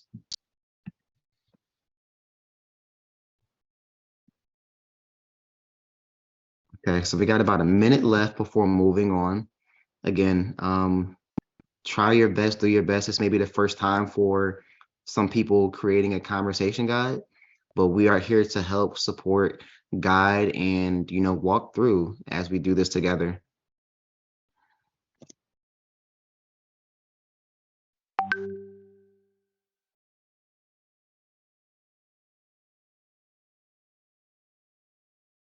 I see one person asking, would you expect different answers for those? Help, support, enablement. Yes, I would. Definitely would expect different answers for those because it's different ways to think through what different kinds of expectations people would have. And again, this may be a conversation that you have with your stakeholders, sort of thinking through what are the different ways we think about expectations? Are we just looking to understand general expectations that people have? Are there specific expectations that we're looking to learn about? Is there a subset of expectations that we think may be a key indicator for speakers to use this platform? And if that's a conversation that you're not able to have with your stakeholders before moving on to conducting the research, then it may be an opportunity to sort of detail on your conversation guide and get that feedback from your participants before you move into speaking with people, or get that feedback from your stakeholders before you move into speaking with people.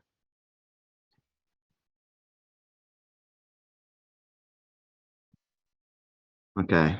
So in the aspect of time, let's move on to the next section of today's workshop. Okay, so recruiting. All right. Again, another true or false question, all about demystifying. True or false? Let me see your responses in the chat. Recruiting participants is easy. Oh man, we're seeing a whole bunch of falses. I think some people have experience with this, and I'm right there with you. So the answer to that is actually it depends, right? It's not true. It's not false. It depends. The ease of recruiting depends on your participant criteria and the industry that you're serving, right? Some participants may be harder to reach in certain industries. For example, I work in Web3. It's an industry that's still emerging. And, the general participant criteria that I'm looking to get feedback from is from developers that use Web3 products. And in Web3, developers are typically focused on building and creating new applications for, various blockchains. And the audience also tends to be natively private, which makes it harder for outreach when performing recruitment. That's super challenging, right? So sometimes a 1 week recruitment campaign, it might turn into 3 weeks or 4 weeks. And, that's because not having enough participants to speak to, or, not having a high participant no-show rates. So I may be able to get 20 people on the calendar, but out of that 20, only 5 may actually show up. And, 1 may reschedule, right? So it really depends on, the industry and your participant criteria. On the other hand, let's say that, you're a researcher on a product like Zoom, right? And you're looking to speak to corporate professionals that work remotely. So, that audience might be a little bit more abundant than Web3 developers. Corporate professionals also are not industry specific. So, the reach is much more broad than an emerging industry like Web3. Recruitment with, participant criteria of corporate professionals and, sort of understanding that it's industry agnostic would definitely make it, a little bit more easier than recruiting developers in Web3 who are natively private. So, it's important to always consider your participant criteria and your targeted industry when recruiting. And, these two things are something that you've already identified within your participant recruitment screener. So again, going back to, the common tools that we talked about earlier, your participant recruitment screener is a way to help you identify, the right people and the two things that are core dependencies when recruiting. So, as the UX industry continues to mature and evolve, so does the number of tools that are available to researchers. So I remember back in 2016, there were only about 2 recruitment tools available for researchers. And, now there's well over 5 and more are emerging on the market. And, these recruitment tools have many advantages. And I think the most common advantage, or the one thing that they all have in common, is that it enables researchers to conduct better research by streamlining the process and sometimes even automating research processes. It also saves you time and effort, which allows you to essentially deliver value to your team and your stakeholders quicker. And here, what you all are looking at is a list of tools within the UX field that can all be found on Research Bookmark. So, if you navigate to Research Bookmark on the home page, when you scroll down, you'll see a button that says Explore UXR Tools. And this is something that was demoed earlier. But again, after you click on that, you'll be able to find a full collection of available tools for you to explore.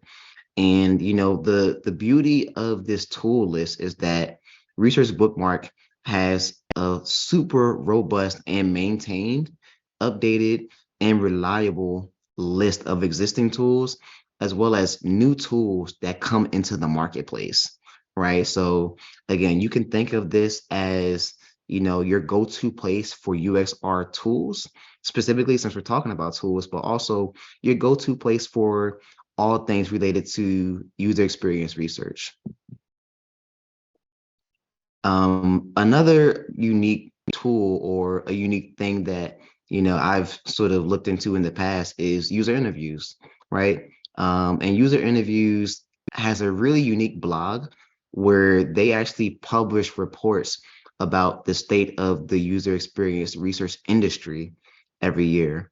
And within this report, they also map out new UXR tools that have come into the marketplace. And, these tools cover everything in the same way that Research Bookmark does, from research operations to recruitment to participant management, scheduling, insights management, and so much more. And they have this map that's available to users that come in different formats, right? So if you want, you could view it as a PDF, or you could view it as an Excel sheet. But the main thing is that it's accessible to the general audience, and this is available for everyone to take a view at. Was it already shared? Okay, so we see Research Bookmark was shared already. We can also share this as well. We'll put that in the chat for everybody to take a look at. But this is super robust, and it gives you an opportunity to sort of interact and understand the landscape from bird's eye view. All right, so let's move into moderating, right? So again, true or false? Moderating an interview is easy. Let's see some responses in the chat. Oh, I'm seeing trues, I'm seeing falses. It depends. Somebody said it's fun. I'm seeing a lot more it depends. Okay, this is really interesting. It's nuanced. I kind of like that response. It's nuanced.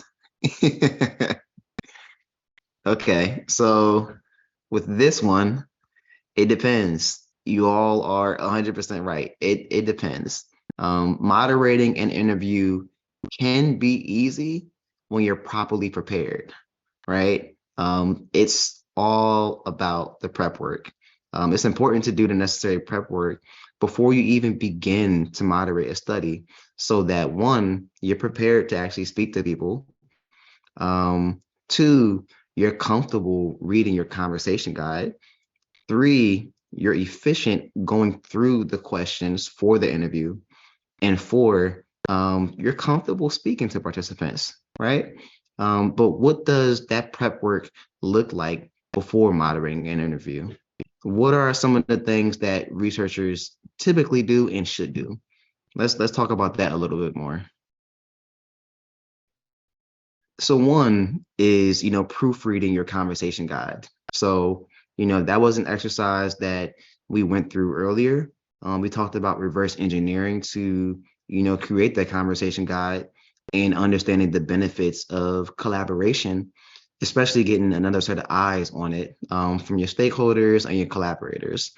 And after you sort of gotten that feedback and you're at a comfortable state and you think your conversation guide is complete, proofreading is one of the forms of prep work that is probably the most important, right? It allows you to experience the flow of the conversation and to also make the necessary adjustments to your script as you need in case something doesn't flow well, right?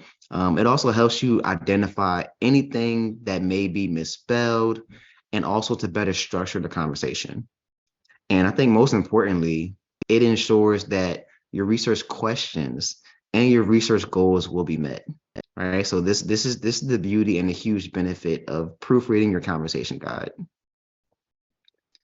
Another form of prep work is having a pilot interview, right? So for people who may be a little bit more introverted, having a pilot interview is a great way for, prep work before moving into moderating interviews, right? It allows you to get a sense of your personal moderation style as a researcher, and a sense of how long it could take you to get through the entire interview.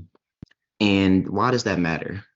Timing is important when conducting interviews, and you want to make sure that you have enough time to get through all of your research questions, and if not all of them, then the most important ones, right? And you'll know which ones are the most important based on your research goals and also based on conversations that you've had with your stakeholders, right? So typically questions that answer or solve your research goals are the most important, but it's also important to understand which ones your stakeholders think are the most important, right? And going back to, timing, making sure that you're able to get through all of your questions on your conversation guide is not only important for you, but it's important for your participant, right? Again, participants are people. People live in the real world where real world things happen. So, your participant may have to drop early. Your participant may only be able to stay for half of the amount of time that was scheduled, right? You don't know. These are all nuanced things, but you want to make sure that you're able to understand how. I think somebody's at my door. You want to make sure that you're able to understand how long it would take you on average to get through your conversation guide. Also, organizing your supporting documents, right? This is sort of like the last piece of prep work that you want to do, right? It's really a benefit to stay organized as a researcher because there's so many different things, there's so many moving parts, and there can be a lot of different, documents that you're working on. We've sort of already gone through a few already before, moving into conducting research. We've taken notes from a conversation that we had with our stakeholder. We use those notes to create a research plan. From that research plan, we're working on creating a conversation guide. These are 3 different artifacts that have been worked on before we even moved into, let's say, moderating studies. So let's say you're moderating 10 research sessions, right? Maybe creating separate folders with copies of your of your conversation guide in each folder can help you stay organized, right? Maybe having separate folders for your research plan, notes with your stakeholders, as well as notes with your participants is a way that you like to stay organized, right? Whatever method works for you to stay organized is all part of the prep work that you should be doing. And, by doing all of this prep work, what you ultimately have done is set yourself up for success. And that is the most important thing as a researcher. So, now that we have all the prep work done, let's talk about how to moderate during interviews. So, a good thing that I think everybody should, keep in mind when moderating during interviews is to be yourself, right? Now is like the time to let your personality shine, right? The mental prep work is probably the most important that I like to remind everyone to think about when moderating. And, we're all human, right? At the end of the day. As a researcher, sometimes interviewing can feel a little intense. It can feel like a tense situation, especially when you're new to interviewing, but you don't have to be perfect. You only have to be good, right? So don't let perfection be the enemy of good. Each participant that you speak to, they will be different. Some may be able to give you really articulate answers, and those answers may actually answer more than one research question for you, while other participants, they may not, right? They may be the complete opposite, right? They may give you really subtle answers that aren't too detailed, and that might require you as a researcher to ask more follow-up questions, right? But you never know. The cards that you're getting dealt with, it comes with the territory of being a researcher. But by being yourself in all situations, you will ultimately be able to easily navigate any research session. Also, being professional, that really does go a long way in the industry, right? You're going to be speaking to multiple people, multiple participants, each day sometimes. And, you represent your company as much as you represent yourself. So, professionalism is really advised at all times. As we move into, the second bullet point, professionalism. By being professional, it really does go a long way as a researcher in the industry. Your representation as yourself, as your company, this is something that we have to keep in mind. I've personally, never experienced a participant that was rude or insulting. But, at the same time, that doesn't mean that it doesn't happen in the industry. As a researcher, we have to be prepared to, encounter all kinds of people. And by definition, that means putting yourself out there and making sure that you exemplify professionalism at all times. Now, on the caveat, if you do encounter participants who are rude or who are insulting, you do have the right to ask the participant, are they willing to refrain from using comments or statements that they just made, or that you think were a little insensitive or insulting. And if not, then you may have to end the call for ethical reasons, right? So you do have that right to speak up for yourself in the way that's both professional and mindful, especially if you feel like your emotional and mental safety is at risk. You don't have to put yourself in harm's way, but you do have to put yourself out there and be prepared for all kinds of people. And I think it's pretty interesting because, this may be one of the unspoken truths about being a researcher. I identify as a Black researcher in a world where, racial bias and discrimination is pervasive. It infiltrates everything, even the workforce. And, as a Black man, that's also a researcher. These are things that I cannot ignore, but I can always be prepared to handle in a professional way, just like everyone here today.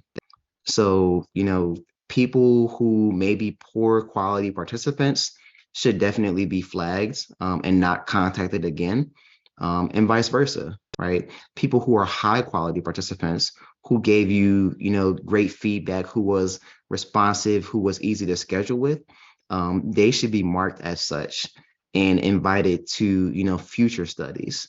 But ultimately, you're there to serve users, not to impress them, right? I'll say that again. Ultimately, we are all there to serve users, not to impress them. And I like to evangelize the word people over users because it enforces empathy and human-centered design, right? And we're all here to serve, again, not to impress.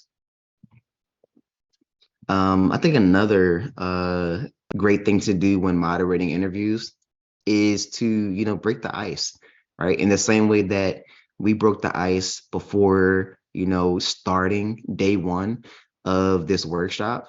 It's a helpful technique when moderating. It's an easy way to really understand who people are. And, it can be done in a number of different ways, right? It can be a simple question, something that, opens up the conversation. If you happen to meet someone during a study and you ask them, have you ever participated in a research study before? That may be a great way to break the ice.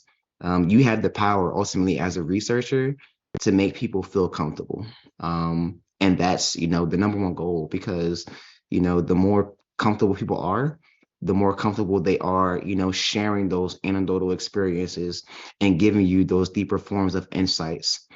Some people, they actually get nervous speaking to others, right? So like you as a researcher, you may not be nervous, but that participant may be nervous. So making them feel comfortable with something like, a small compliment, such as, I'm so happy to be the first person that you're doing research with, right? that may actually make the person feel very comfortable and open up to you. Compliments really do go a long way. And a compliment, like, it should come from a good place, right? It shouldn't be superficial, but it really should come from a good place. So for me, I'm pretty much always a happy person. Um, I I love to speak to first timers who have never necessarily done research before or participated in a research study before. And for me, if I wasn't doing research, then I think the odds of me speaking to people would probably like it would be about the same, but I just think that coming from a place of genuine authenticity is like the best thing to do, especially when you're speaking to like first timers. So I think one thing that I personally like to say when I do find out that somebody is like a first timer participating in research is that, it's a privilege or it's an honor, to be able to learn from you. Because, if this wasn't my job, I wouldn't necessarily be in that position to learn from that person. So, in hindsight, it really is a privilege to be able to learn and speak to, various people around the world remotely, especially to help build better products and services that serve them, right? And as UXers, we are in a very humbling position to enable that to happen. But I think that may have been like a bit of a tangent. Going back to like the icebreakers, it's a great technique to build a rapport with participants. So maybe you ask them like, what state are they calling it from, or where are they located, where are they based, right? There's different forms of small questions to really break the ice with participants. And the more practice that you have, the more comfortable you will be with asking those opening up questions. It doesn't have to like go right into business, so to say. And again, you have the tools necessary for you. So it doesn't have to be an icebreaker that you're remembering, right? You can detail icebreakers on your conversation guide, right? That's the beauty of having a conversation guide template provided to you from Research Bookmark. You can fine tune, iterate, and configure as much as you need, to the point where you feel comfortable reading that script completely with anybody that you speak to. It is also a good way to build relationships with potential participants that may want to participate in research in the future, right? So that's the beauty of icebreakers.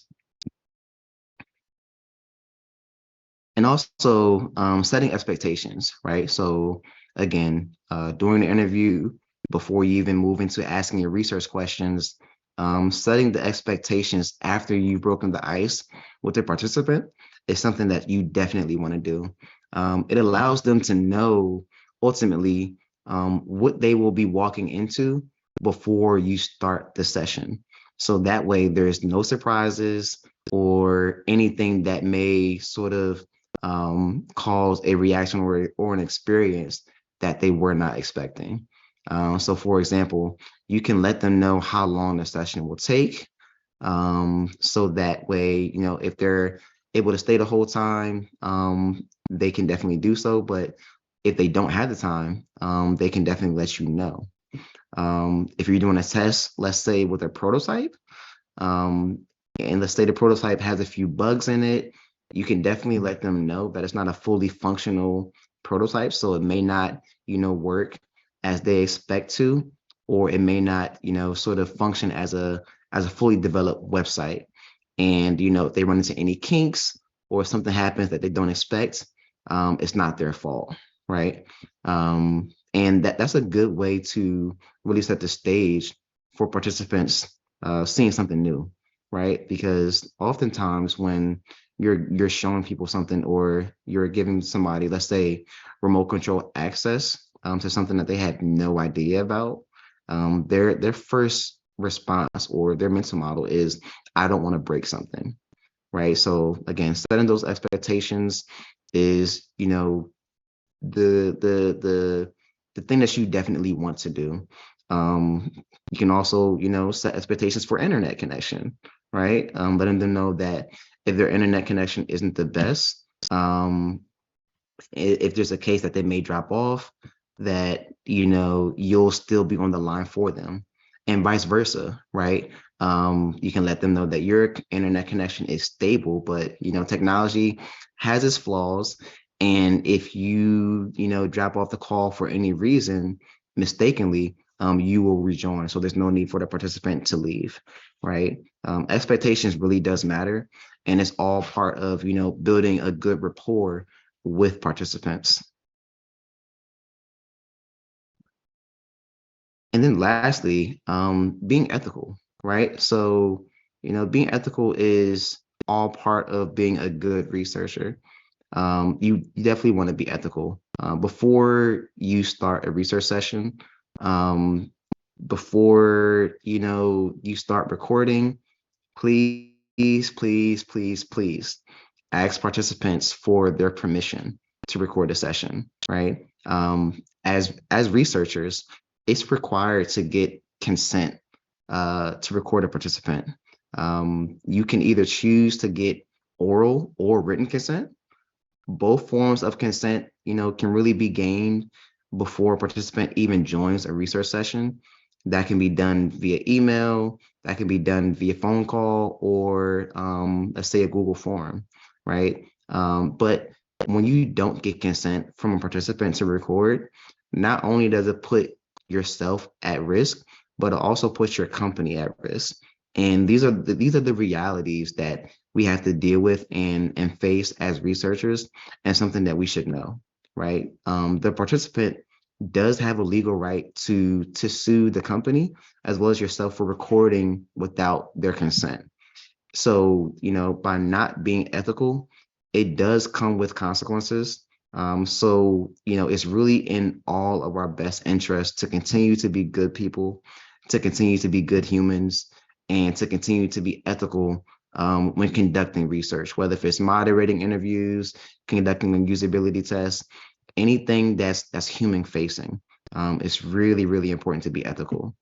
So with that, that actually concludes the content for day one. And I will turn it back over to Research Bookmark before we move into our panel discussion.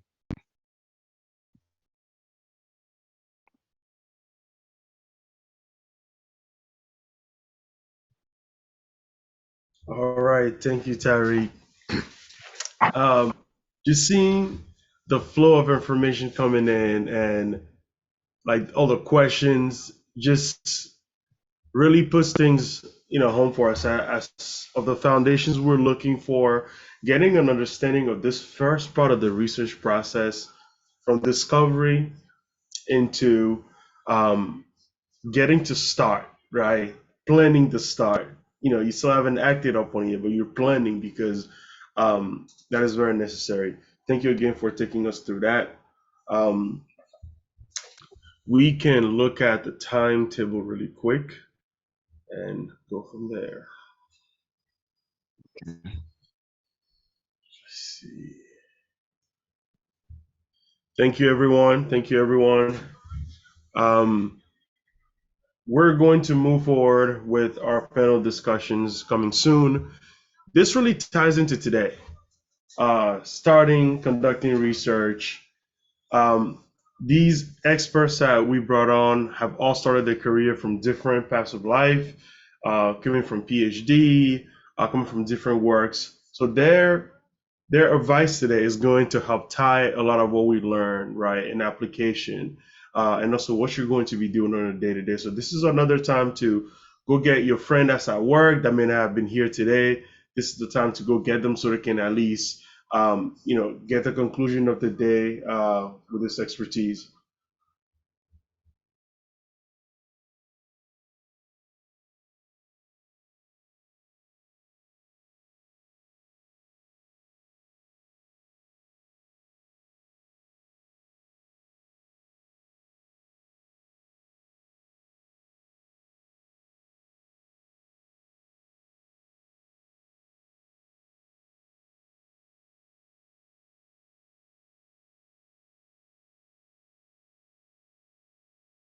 We give it a little time before discussion come on. Paul, can we get some music perhaps as our panelists come on?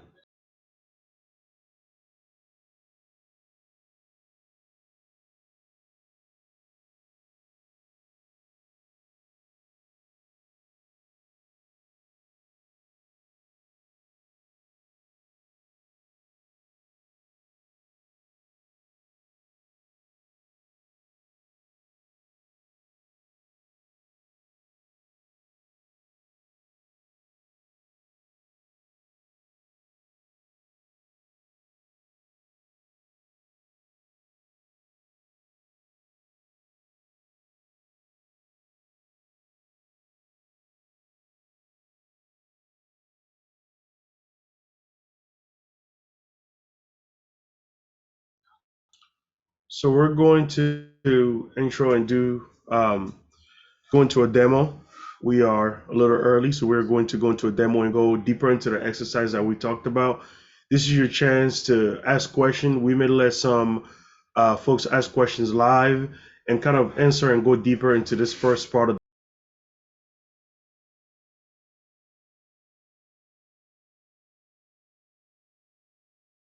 So Paul is going to take over.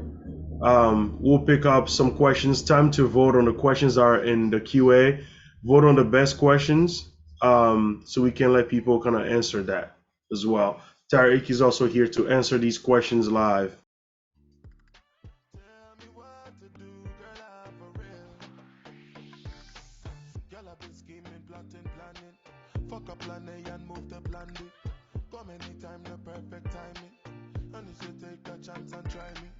Okay, yeah, we're gonna start going through the Q&A.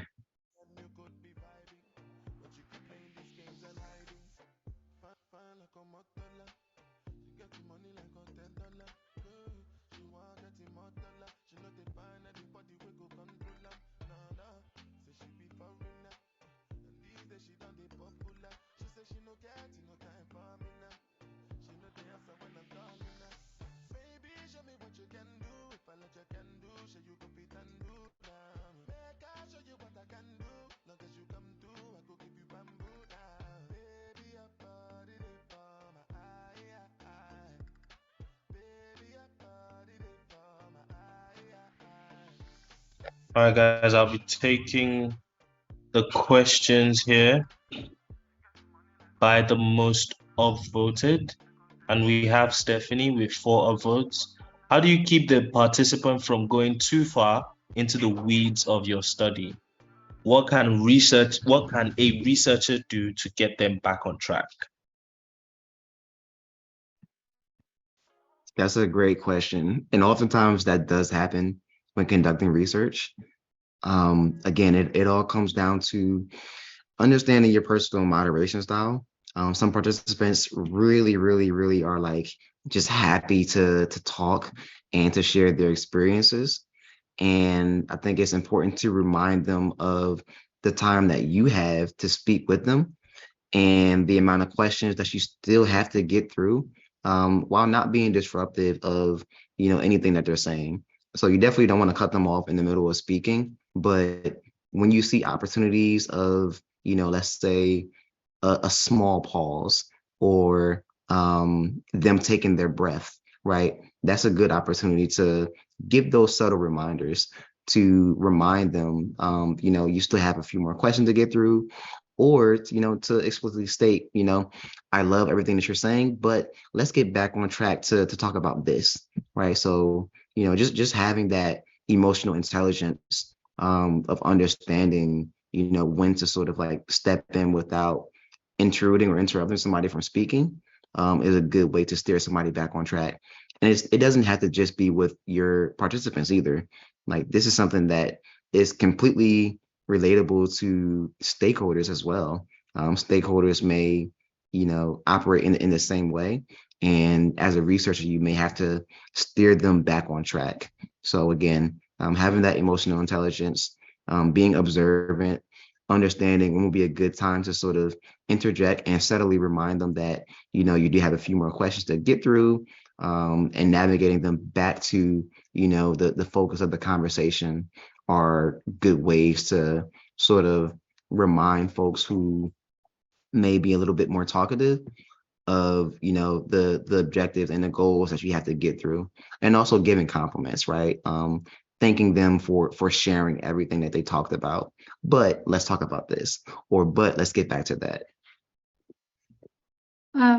Tarek, I also have another question. So several people asked what's the difference between subject-related questions, general product-related questions, and product judgment questions.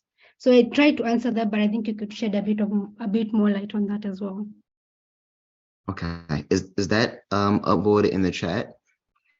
Just wanna So make it sure was I in can- the Q&A, but I tried to answer it, but I think you could shed some light on it as well. So what's the difference between subject-related questions, general product-related questions, and product judgment questions? Okay, so we have subject-related questions, general product questions, and product judgment Product. questions. Yes, correct. Okay, so subject-related questions, that is actually new to me. Maybe we can get a little bit more detail on what they mean about subject-related questions, but general product-related questions are basically bird's eye view sentiment or a bird's eye view feedback about what people think or experience using the product, right? So 360 degrees, what do people think about a specific product? What are people feeling about a specific product? Or what have people experienced with the product, right? So you're not looking to gain specific insights. You're just looking to understand holistically what are people thinking, feeling, and experiencing, right? And you're looking for, you know, feedback to help you understand themes that may be emerging, right? So let's say there's a pain point that, you know, people have been experiencing that you didn't know from your products. Well, this is something that general questions can help you understand. So, you know, an example of a general question for a specific product could be, you know, how has your experience been using Reach, right? Going back to the skit that Yao and I performed, right? Reach was the name of the product. How was your experience using Reach? Right, that's an example of a general question. You're looking for things to emerge. You're looking to learn about things holistically, to, you know, take that inductive approach from the ground up, right? Looking to learn from a broad spectrum rather than focusing on things that are specific. I think the other question was product judgment questions. Yes. Okay, so the way I think about product judgment questions are rating questions, right? So on a scale of 1 through 10, how likely are you to refer this product to a friend? Or on a scale of 1 through 10, how easy was it for you to accomplish your goals using our products? Or again, like on a scale of 1 through 10, how would you rate the overall design of, you know, our product? Or how would you rate the overall design of our new feature enhancement if a feature enhancement was included with their product, right? So that's sort of the way I think about product judgment questions. Questions to really give you specific insights on a specific feature, function, or criteria of a product, right? And I think most of the time, those product judgment questions may be more quantitative, where you're looking to compute metrics, and let's say the business may be looking to use those metrics to either make more informed decisions or to report those metrics to, let's say, senior leadership. But ultimately, those metrics are really important because it helps you quantify the experiences that people are having with a particular product. Were we able to get any more insight on, I think, the first question, subject related questions? I think Okay, just based on my own research, I feel like subject-related questions are more tied to, or they're focused to a specific topic or subject, right? So subject-related questions might be used to gather information around users' needs, preferences, and their behaviors. And I think that's how you're able to differentiate them from a general product question and a product judgment question. So I think it's more tied to like the subject itself, the subject itself. So maybe the participant. So you're trying to maybe ask questions around their role, what they do on a day-to-day basis, that kind of stuff. Yeah. Okay. Yeah, I think that's definitely like one form of subject-related questions. Maybe asking questions to understand your customer more. KYC, know your customer, understanding that customer journey.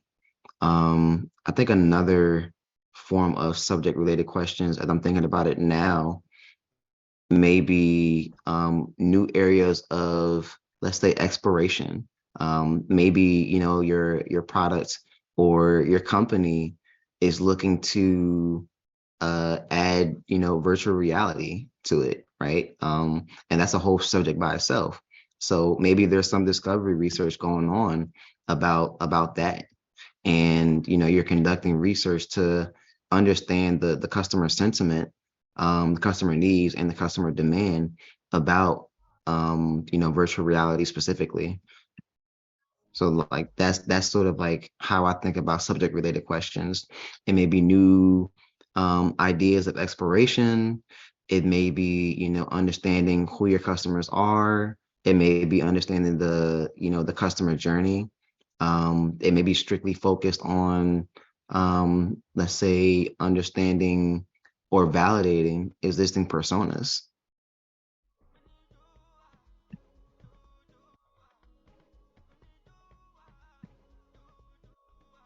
Okay, great. So if we go back to the most upvoted question, it's gone up from I think 9 to 15 now, and it's from Serena Lee. Do you need a UX research portfolio to apply for jobs?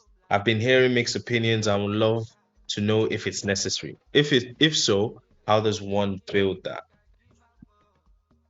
I think having a research portfolio helps to set you up for success, because in this world we have to be our own marketers. Nobody's going to market for you the way that you're going to market for yourself.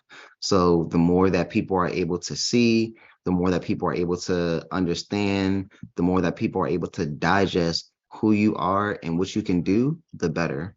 Maybe you're able to show that on your resume, and your resume may be enough if it's presented in that way. Maybe your resume isn't enough, and the company or the job that you're looking to apply for is actually requesting a UX research portfolio. If you already have it set up and established, then that's not a hard ask to show or to give. But if you don't, then that's a little bit more work for you. But ultimately, having a UX research portfolio does have more benefits than harm. That's great. So I'll move on to the next most voted question, which is from Beulah de Souza. If you are yet to break into the role of UX research, how do you go about creating a project of your interest when there aren't any stakeholders as such? Volunteering is a great way to sort of get your initial exposure to UX research, right? If you think about the various kinds of volunteer work that's available, it's really abundant. Some of the organizations or entities that have the most need for volunteer work are nonprofits. Nonprofits are always looking for volunteers in any industry. They're always looking for people to help, for people to support. And, that's a great way to also build relationships for social capital and social proof. So nonprofits are a great way to, volunteer. If you're not necessarily close in proximity to a nonprofit, maybe, there's a startup, right? Startups are always looking for associate employees or potentially nonprofits as well. Maybe, there's something in the industry that is emerging from your perspective that nobody's really talking about. Well, that's an opportunity for you as a researcher to perform a case study, right? And that case study could be something that you're able to display and show on your portfolio, even when there are no stakeholders involved, right? These are like two great ways to really take the initiative as a researcher, which is something that we have to do to be able to get that experience. And again, everything that we're doing right now with this workshop is to give you, that insight, that hands-on experience of, not only creating a research plan and, having the artifacts that you need to help facilitate research end to end, but also giving you a visual to, what those conversations look like behind the door, or what those conversations look like in a Zoom call. As Yao mentioned, like these are things that we didn't necessarily have exposure to.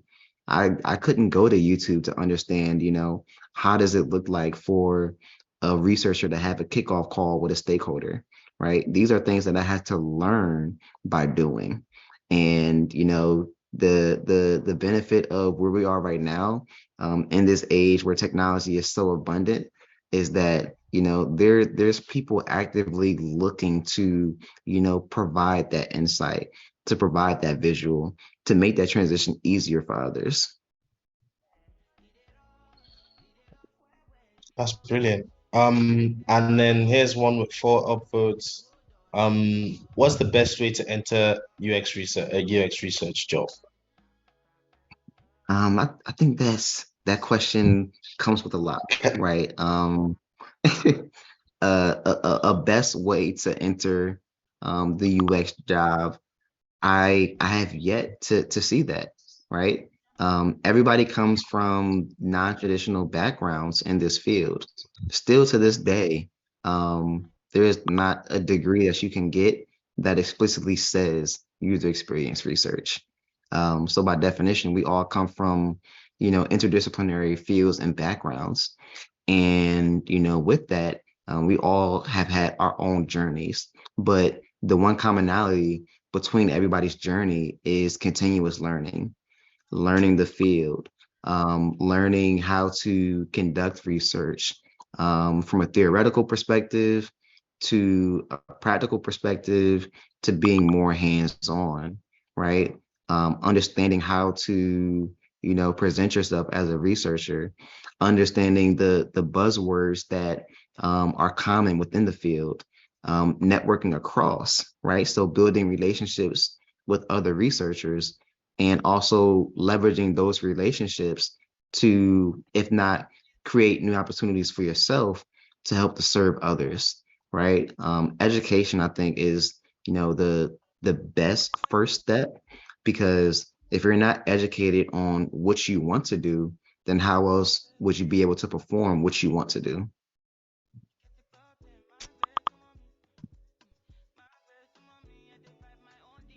That's great. That's really great. So here's another question from Rajhav Mohan. He asks, how do you start conducting your own research case studies? Oh, that's a great question. There's a whole bunch of different kinds of research case studies that you can conduct. So I think one of the first things is sort of understanding the things that you use and why you use it, right? Let's say you use a budgeting application, right? And that budgeting application does not meet your needs. At that point, you're, as a researcher, there should be some light bulbs going off in your head. So, the case study could start with yourself and then expand into others, right? If that budgeting tool isn't helping you realistically meet your budgeting goals, then, that's a pain point. And you could expand from yourself to others, especially if you know other people who are using that budgeting application. You could ask them a general question. Hey, Have you been like experiencing any pain points using this application? And getting those anecdotal insights is a way to continue to validate the need for you to even perform this case study, right? So as you build from there, starting with yourself and then understanding from others that are using the application or that are using something that already exists in the marketplace, then you have your initial pool of participants, right? And then from there you can leverage all of the tools that we've just went over: the research plan, the conversation guide, detailing your own research goals, and your own research questions that you're looking to ask revolving around the experience of a particular product, right? And then from there you could give recommendations on what that product should do. And at that point, you have something that you could potentially present to that product, whether if it's contacting the team via email or being able to connect with them over LinkedIn to say, hey, I just conducted a case study on your products. I think it will be really valuable for us to connect, so I can present my findings to you. Maybe this is something that the company hasn't even thought of, but understanding the products that you use, understanding if it's helping you accomplish your tasks, and starting from yourself and expanding out is a great way to sort of go about conducting your own case studies. And sometimes it doesn't even have to start with you, right? Maybe there's something that a friend or family member is telling you that they're struggling with, right? And you ask them, is there anything available to you that has been helping you overcome that challenge? Well, if not, then at that point, that may be a good opportunity for you to perform a market analysis, right? To see what exists out there, to try to solve that problem for your family member or for your friend. And, if nothing exists, then, maybe that's an opportunity to start some discovery research to see again if other people have been experiencing the same thing, right? And I think that's the beauty of user research. What you do doesn't just impact one person. It's ultimately going to impact a group, a number, or an entire demographic of people. One more question. Sorry, Paul. Let me go ahead and ask this question, right? So it's a question I answered earlier, but I'd like your input on it, right? So it's based on stakeholder involvement. So there was someone who asked a question on what do you do or how do you combat the sort of situation where it's not easy to get into a meeting with the stakeholders that you'd love their input on, right? So how do you go around such a situation where you want to involve stakeholders, but they're not easy to, to find out to get into a meeting? Yeah, I think, as researchers, we often, are in positions where we don't necessarily have the power, but we do have, the ability to influence, right? And having that ability to influence can be a great way to navigate the workplace, to be able to, get into the spaces, places, and conversations with the people that you're looking to speak with. Let's say you have a really good relationship with your direct report. Being able to explain your experience of not being able to speak to a certain stakeholder to your direct report could be that bridge that you need in order to make that a reality, right? Let's say that, you may not even have a lot of time to speak to your direct report. Again, being able to leverage your influence to others is a great way to build that social capital, to make time with those stakeholders, whether if it's via Slack, asynchronous communication, or meeting times with Zooms. I know a lot of people are moving to this remote working environment, and time zones are continuously going to be something that we all have to experience as something to navigate in the workplace, right? So maybe you have to wake up a little bit early to get time with that stakeholder, right? Maybe you have to work a little bit more later to get time with that stakeholder. Maybe there's an email or a document that you can tag that stakeholder with, right? I think it's important to continue to explore ways to make that communication happen. As researchers, we're creative problem solvers. And, if one method doesn't work, this is where, having the power as a researcher to, navigate around that problem kicks in. So, if one thing doesn't work, continue to try.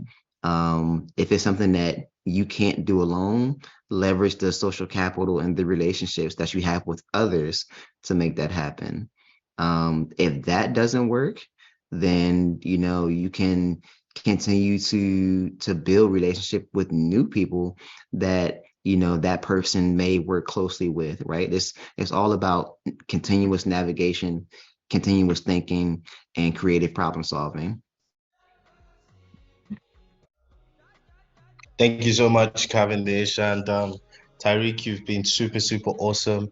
Unfortunately, we can't take any more questions. We're going to take a break in about 3 minutes. And, I just want to say a big, big thank you to Tyreek for just showing up, really breaking down in a very precise and a succinct way how you conduct research and really answering these questions with a lot of excitement. Thank you all for showing up. We're gonna go on a break very soon and join in again for tomorrow. Tomorrow we're going to be doing a lot of giveaways. There's Envision accounts to give away. I believe there's a promotional for Condense as well. We'll be having a demo. I do believe we will be using some of these tools tomorrow, and tomorrow would really be focusing on analyzing research, presenting research, and we'll have a panel discussion about the state of UX research. So Please you guys, go ahead, sure y'all. people are not leaving. We're just giving a plan for tomorrow. The day is not ending yet. Our Not panel at was all. 30. In 30 minutes, we're just going to take a break. And in 30 minutes, we're going to have a panel discussion with Marcos Modest from Pinterest. We've got Roshni Thawani from IBM, some awesome speakers as well as Anna Efiemenko showing up as well, who's I'm sure some of you might know is a UX research mentor and coach. And this is really great. I've had so much fun. It's been a long one, but it's also been super exciting. So right now we're just gonna take a break, hang back a little. Cav might do another demo of Research Bookmark. Welcome to network on the chat, and we'll just play some music, take a little break, and in 30 minutes we'll have our panel discussion. All right, feel free to stay to catch to our demo of the platform. Kai will be doing a demo and maybe Dora as well. So feel free to stay on and ask more questions, and we keep answering. So see you soon. All right. See y'all. Thank you for having me again. I will All right. definitely be here. Any other questions, feel free to connect on LinkedIn. And I'll definitely be fly on the wall for the panel discussion. Absolutely.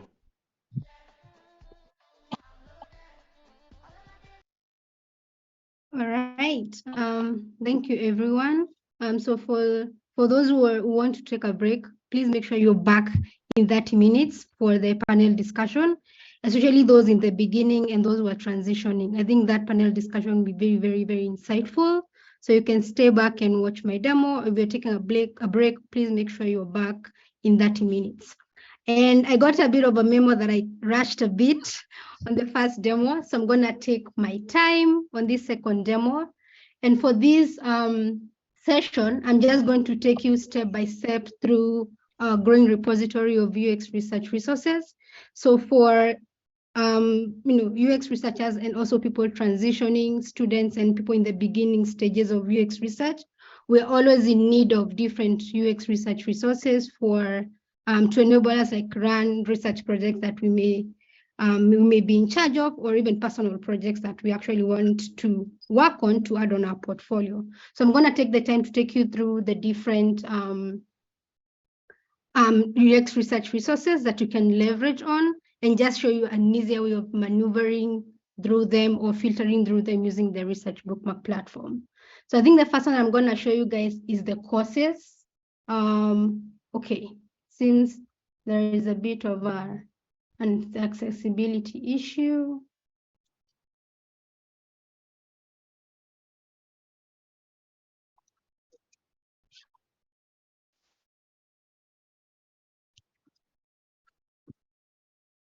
Okay.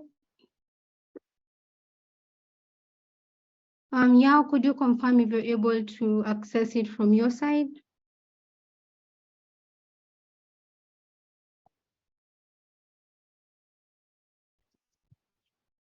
I can. Okay. Let me give it another go. Hopefully things go well.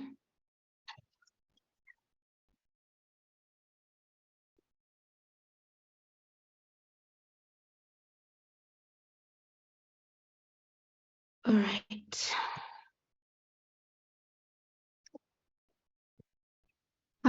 Niwa, is it okay for you if you can share, and then I'll just take them through the different screens that we. Yes, sure.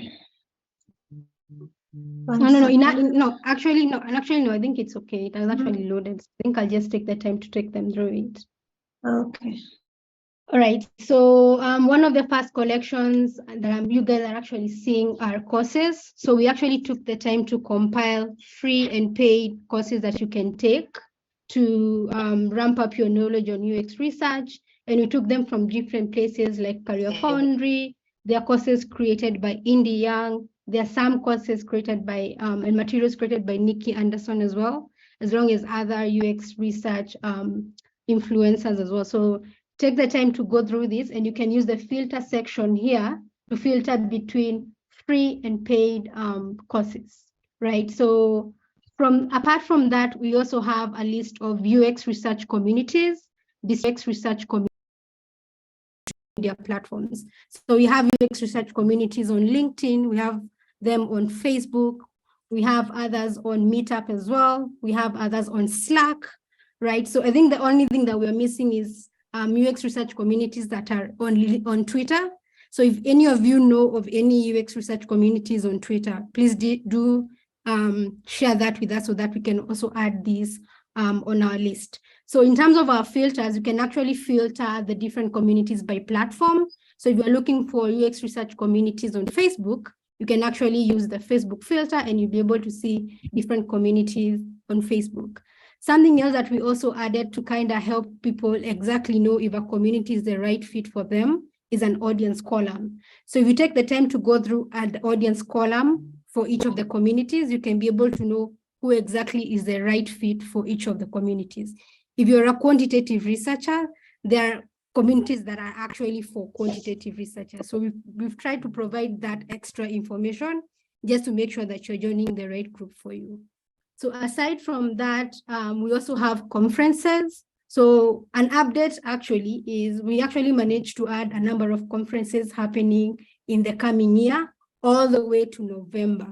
There are still others that we will be periodically updating, but I just kind of wanted to mention that, right? So on our conferences page, you can actually be able to see when the events are actually happening or when the conference is actually happening. And then you can also be able to know if they're happening on site or they're happening virtually. So through our filters, you can also be able to know if an event is actually free or paid. So most of the conferences are actually paid conferences. I think it would be good if we can maybe try to get some conferences that are available freely.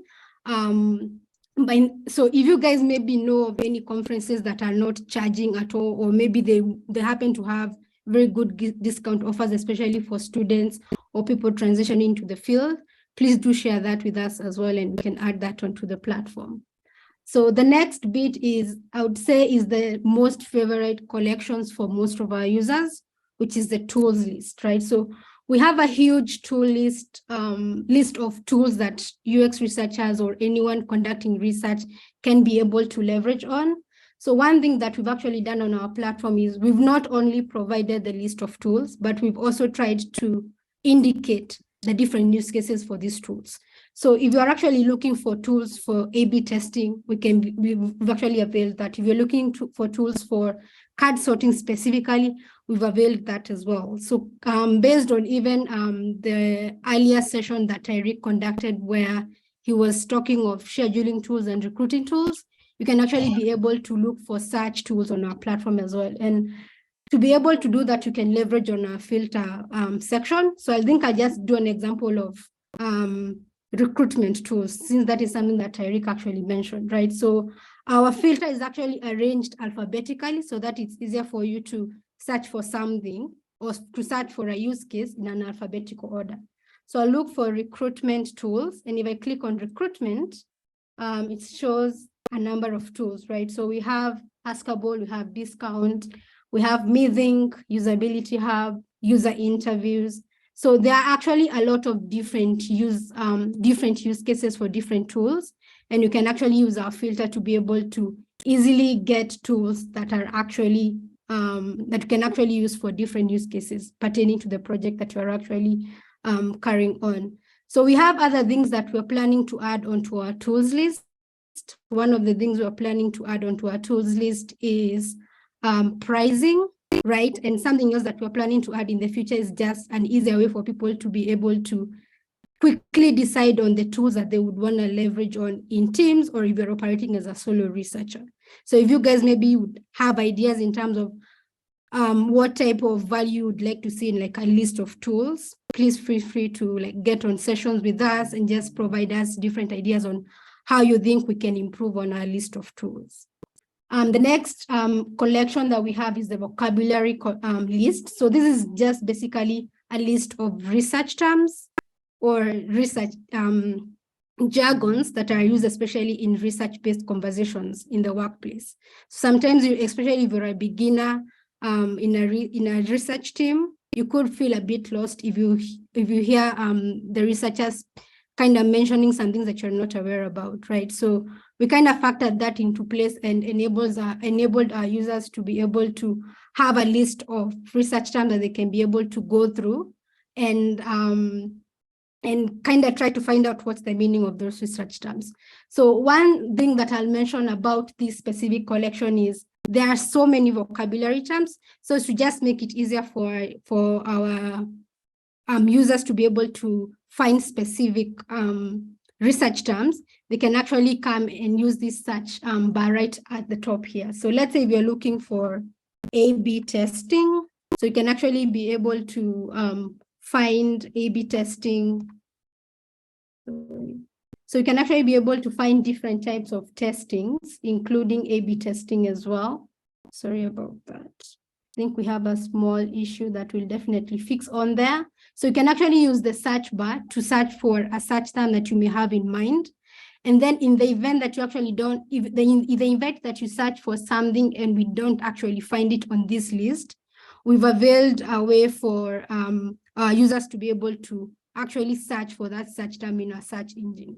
So I think I'll try and search for UX benchmarking. I think we already have that. I'm curious if anyone has any maybe foreign term that they can put in the chat section and they can try searching for it. And if we don't have it, I can show you guys exactly how you can locate it or how you can still get it by leveraging on our search engine. Something else I'll also kind of like to point out is we've actually hyperlinked these search terms. So in the event that the information on the right is not adequate or enough for you to understand what a search term means, you can actually click on the search term itself, and we're actually going to take you to the search engine to actually see what that search term means. So I'm just clicking just to show you guys an example of exactly how that happens, right? So you can actually get more information on a specific search term just by going to by clicking on it, and it takes you to the search engine. So back to our collections. So next we have volunteering opportunities. So for those who actually engage with us online, especially on our company page and our community, we have been sharing volunteer opportunities, right? So what you're actually seeing here is more of an institution and its link. So what we've been doing on our company page and our community is getting more information about these volunteering opportunities and then posting about that on LinkedIn, right? So if you aren't following our company page or our community, please make sure that you do that so that you can stay up to date with volunteering communities, with more information about the different volunteering communities that we actually have, right? So aside from that, I think I'd like to mention about the RB internship program. So we always run our internship program, 2 cohorts every year. So we have a current cohort that is running and will be finishing in February. So there's another cohort that will be starting in March. So our applications for the internship program are going to be open in January. So please make sure you stay, you stay up to date with that as well. All right. Next collection that we have is podcasts. So I do know amongst our users, we do have people who love actually listening to learning materials like podcasts, right? So apart from podcasts on crypto or entrepreneurship, there are also podcasts on UX research. So one of our forthcoming speakers, her name is Roshni. She actually launched a podcast channel. Maybe she'll have a chance to talk a little bit about it, but she has if you guys have had a chance to listen to it, for those who have, she has very, very interesting and insightful episodes on UX research. So aside from Roshni's podcast channel, we've taken the time to compile a list of other podcast channels that we think would actually be helpful. So some of them are purely UX research, others are mixed between UX research and design because those feeds tend to overlap with one another. So, when you get on the platform, take the time to go through them.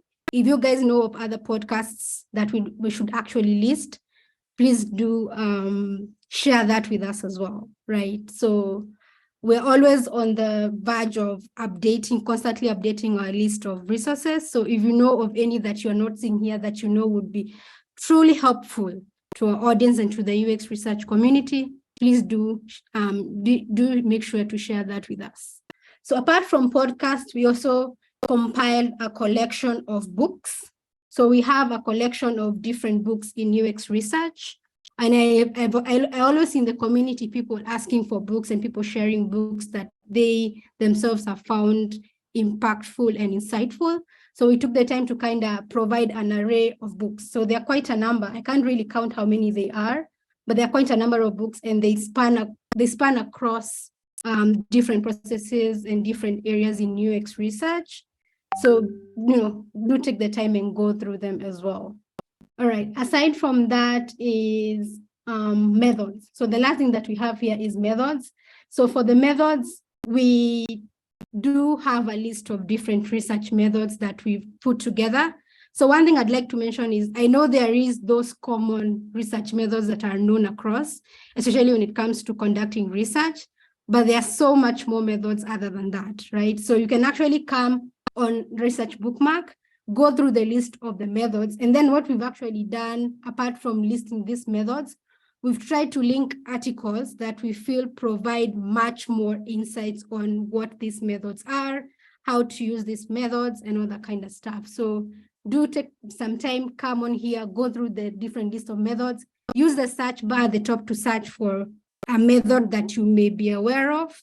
And then you'll see, you'll be able to find an article that's linked to it that provides more context or more information about that method. So last but not least, I'd like to take you guys to the RB library or the RB template page, right? So we've been compiling a list of templates, of course, creating our own that is based on our own experience and how based on how we feel this would actually be helpful to our users. So currently we have 4 templates. So we have a research plan template, we have a resume companion template, especially for those who are trying to apply for jobs. We have an interview consent template. So I know Tyreek talked about the aspect of ethics, considering ethics when it comes to UX research or conducting UX research and engaging with participants. So we have a consent form and we also have a discussion guide, or what Tyreek called a conversation guide. So just an update to the RB library section, we'll actually be adding something else we are calling a research repository, right? So research repositories have been talked about a lot in the UX research community. And my team and I, we found a way for people to be able to set up a research repository on a cost-effective or a low-cost platform like Notion, right? So we're going to be sharing that with the community in a few weeks to come. And we hope you guys can actually find that helpful. So I think our speakers have actually started streaming in. I think I'll maybe before they actually kick off the session, I'll take you guys through one more section that we feel has been beneficial to our users from the very inception of Research Bookmark, right? So one thing that we actually kicked off, especially when we established Research Bookmark, was trying to compile recommended articles or articles that we ourselves found insightful, especially when it comes to the 4 main phases of the research process. So we have the starting phase, conducting phase, analyzing phase, and the presenting phase. So the 4 phases that Tariq is using to run this workshop, we actually took the time to compile articles that are tied to these different phases. So when you come on the RB platform, we have this section right below the search bar that states of handpicked articles on the starting research phase, conducting research phase, analyzing, and the presenting research phase, right? So I think one thing I'd like to mention is, and maybe it's something that will definitely work on our side. So for this starting research phase, it mostly pertains to the planning phase of research. We are working on compiling resources for people who are actually getting into UX research or transitioning into UX research, but currently for these handpicked articles, they're mainly for someone who wants to run a project. So you may be wanting to run a project in a team, or you're running a project by yourself. It could be a work-based project, or it could be a company project. So starting research in this context basically means the planning research phase. So what we've actually done in this section is basically tried to identify or list out different areas when it comes to the planning phase. So we have the research plan, we have stakeholder involvement, we have research strategy. So if you actually use these different areas, you'll actually be able to filter out all the articles in the planning phase to only articles that are speaking about the research plan. So if you want to see articles about stakeholder involvement, all you have to do is click on stakeholder involvement, and you will be able to see articles on how to present your research to engage stakeholders, or just articles on how to engage stakeholders, right?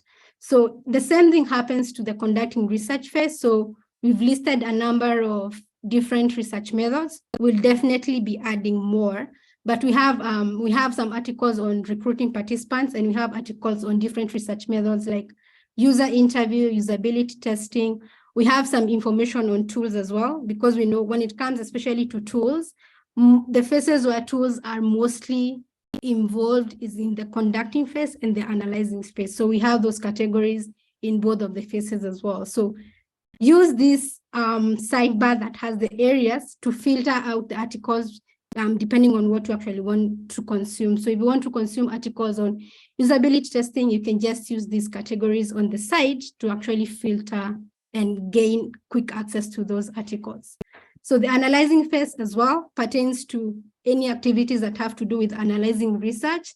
So we have created some areas pertaining to what exactly happens in analyzing research, right? So we have things like data coding, we have data mapping, we have something we call thematic analysis.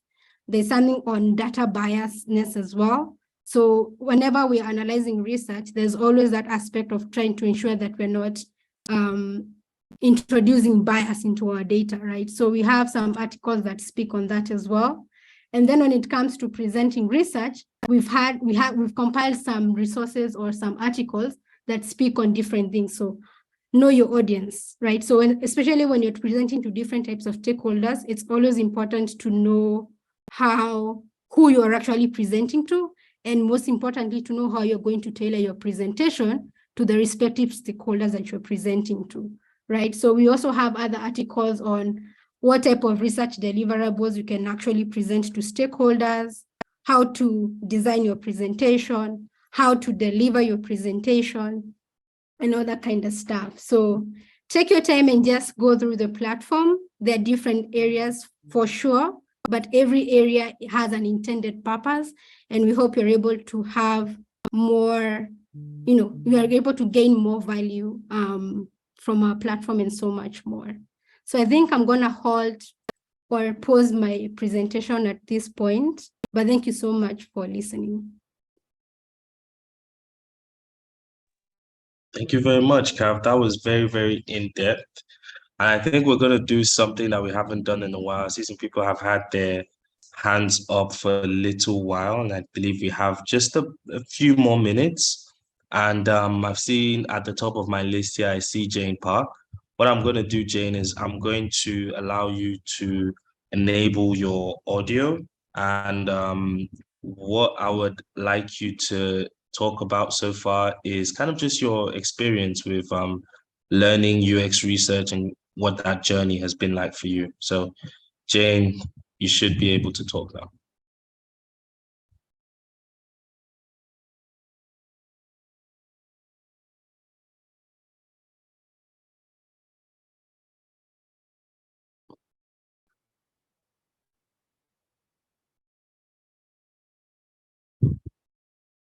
Okay, I'm guessing Jane isn't available right now. There's Sador Abduraimov. I'm gonna allow you to talk.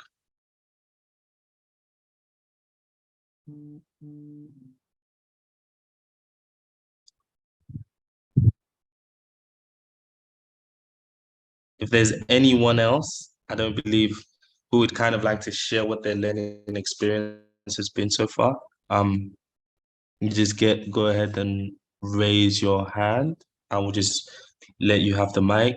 I believe Anu also has her hand raised. Allow you to talk as well.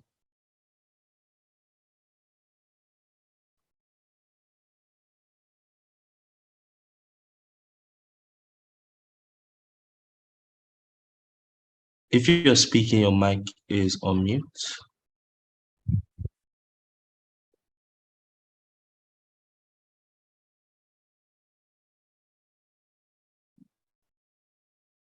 I'm not sure they're able to speak, but I'm not sure we have they're a able to couple speak minutes yet. left. Marcos is here.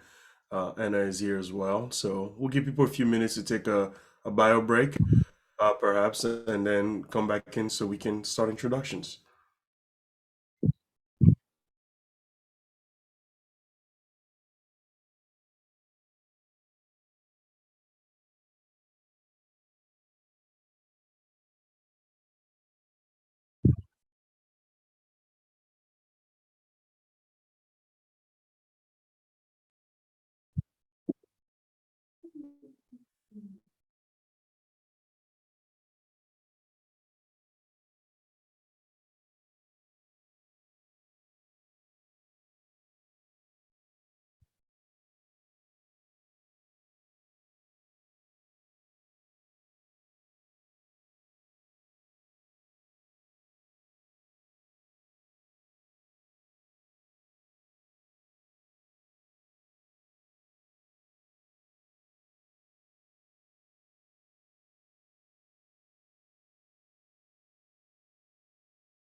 places in Africa, South Africa, Japan, Australia. So this is a really good group of people upskilling right here.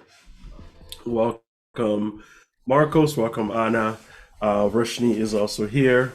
We are going to get into a conversation here around, starting a career in UX research, and also, what to expect a bit, right, when you are in that flow, your day to days and so forth. So speaking a bit about that as well. How's everyone doing?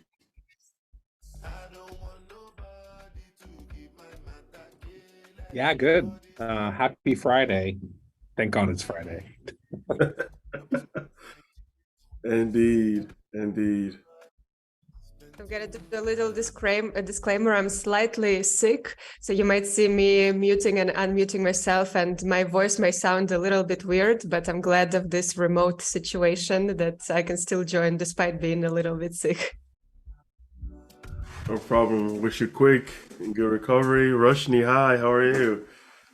I'm doing well. How are you? It's so nice to see you guys again, and I'm excited to engage and listen to our participants and connect and talk about all things UX. Absolutely. Absolutely. We appreciate it. We have a minute to start here. Some people are trickling back in. We got a little ahead of schedule, which is great. So we got to answer a lot of questions as well.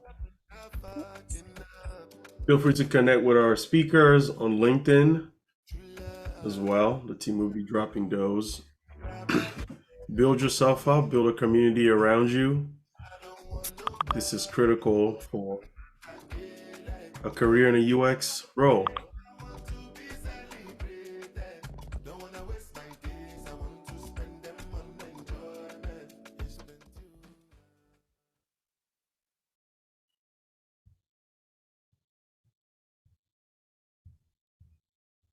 Alrighty. So, welcome, esteemed speakers. We've, in some way, shape, or form, worked with all three of you before, but not in the same combination. And this is one of the wonderful things about Research Bookmark, is bringing different knowledge, different backgrounds together to speak about a subject that spans people's personal and work life, right? You want to go into a career, you're expecting something is going to affect your life, change a bit of who you are and your habits. So we're trying to learn, what is that like? What is a career as a UX researcher? So please, let's start with Roshni with introductions, and then we'll go into our first question. Hi, my name is Roshni. I am a UX researcher working at IBM, currently student on call as I wrap up my master's, and I'm in Portugal right now, living a nice UX life out here, learning about different cultures coming together in the service design world. Excited for the panel. I'll pass it off to Marcos. Hi, I'm Marcos. I'm a qualitative UX researcher at Pinterest, currently an interim manager of researchers, as well as doing some senior research myself. Super excited to be here. I think Research Bookmark is like the coolest resource, so always happy to come hang out, and I'll pass it off to Anna. Thank you. Hi, everyone. Super excited to be here today. My name is Anna. I'm a researcher based in Europe. I've worked most of my career at Booking.com in Amsterdam, doing qualitative and quantitative research. And in the last years, I find myself at UX Insight, which is a European-based UX research community where I'm more focused on UX research coaching, training, and kind of curating our yearly UX research conference and meetups. So it's funny because Yao was a speaker last year at the conference, and now I find we kind of exchanged seats for this event. This is great. It's a small and big world in UX in general, right? Anna, let's actually start with you. And let's start with the discovery of the career or the field for you. When did you first discover this or get this call to become or go into UX research? Yeah, I love this question. I think I've talked to so many people, and every time everyone has like a different story. But for me, yeah, I really didn't know that UX research, the field of UX existed. It's not something I was like, oh, I'm going to become a UX researcher. It just happened. That I think happens to a lot of people. I was kind of on a path. I was studying, doing a Bachelor of Science in Communication and Media. And I was kind of on a path to work in communications, marketing. I was really excited about that. That's kind of was my passion, but the study was very research focused as well, being a Bachelor of Science. And then kind of just by chance, I went on an exchange program in Singapore. And as part of their communication school, they offered this course that was called User-Centered Design. And I read the description and I was like super interested. And then the moment I joined the class, I was like, okay, this is what I want to do. Because before it was more like, okay, if you're on the communications and marketing side, you're more like, you still need to understand the users, you need to do the research, but it's more about like, you need to promote a product, a service. So I was like, okay, I want to be one step before. I want to be there kind of influencing how products are developed. And then, yeah, the passion of research and communications came all together because you need to have strong communications in a UX research role. You need a research base. It's still kind of a similar user-centric environment. But yeah, after this, I kind of discovered the field. I was very lucky that my teacher was actually also someone who came from also the applied world. It was not like just a theoretical kind of somebody teaching theory. So that was just amazing. And after this, I decided, okay, I want to look for UX research internship because I was still at school. But back in the day, it was like almost, I think, 8 years ago, there was no such thing as UX research internships, especially in Europe. So basically what I did, I just started looking at companies who were who had UX research jobs out there. And then I started like writing to them. And especially I saw that in Amsterdam, like booking.com was hiring a lot, like there were a lot of UX research roles. So I don't even remember how it happened, but I wrote to some people on LinkedIn, to the hiring manager saying, well, I don't remember what I said, but it was along the lines like, I see that you're hiring a lot, maybe you wouldn't mind an intern, and here is my like CV and whatever. And actually like sometime later, they replied to me, they interviewed me, and they kind of created an internship role for that. So I was just super grateful, excited for that. And from there, kind of my career started. So that's kind of the story. Wow, so we have Anna's Genesis story right here. Coming across UX research, in the most natural way possible, right? In travel, learning, exploring. How about you, Marcos? When did you decide between going or calling yourself a UX researcher? So I did my PhD, and like many graduate students, so I was like, I actually don't want to be an academic.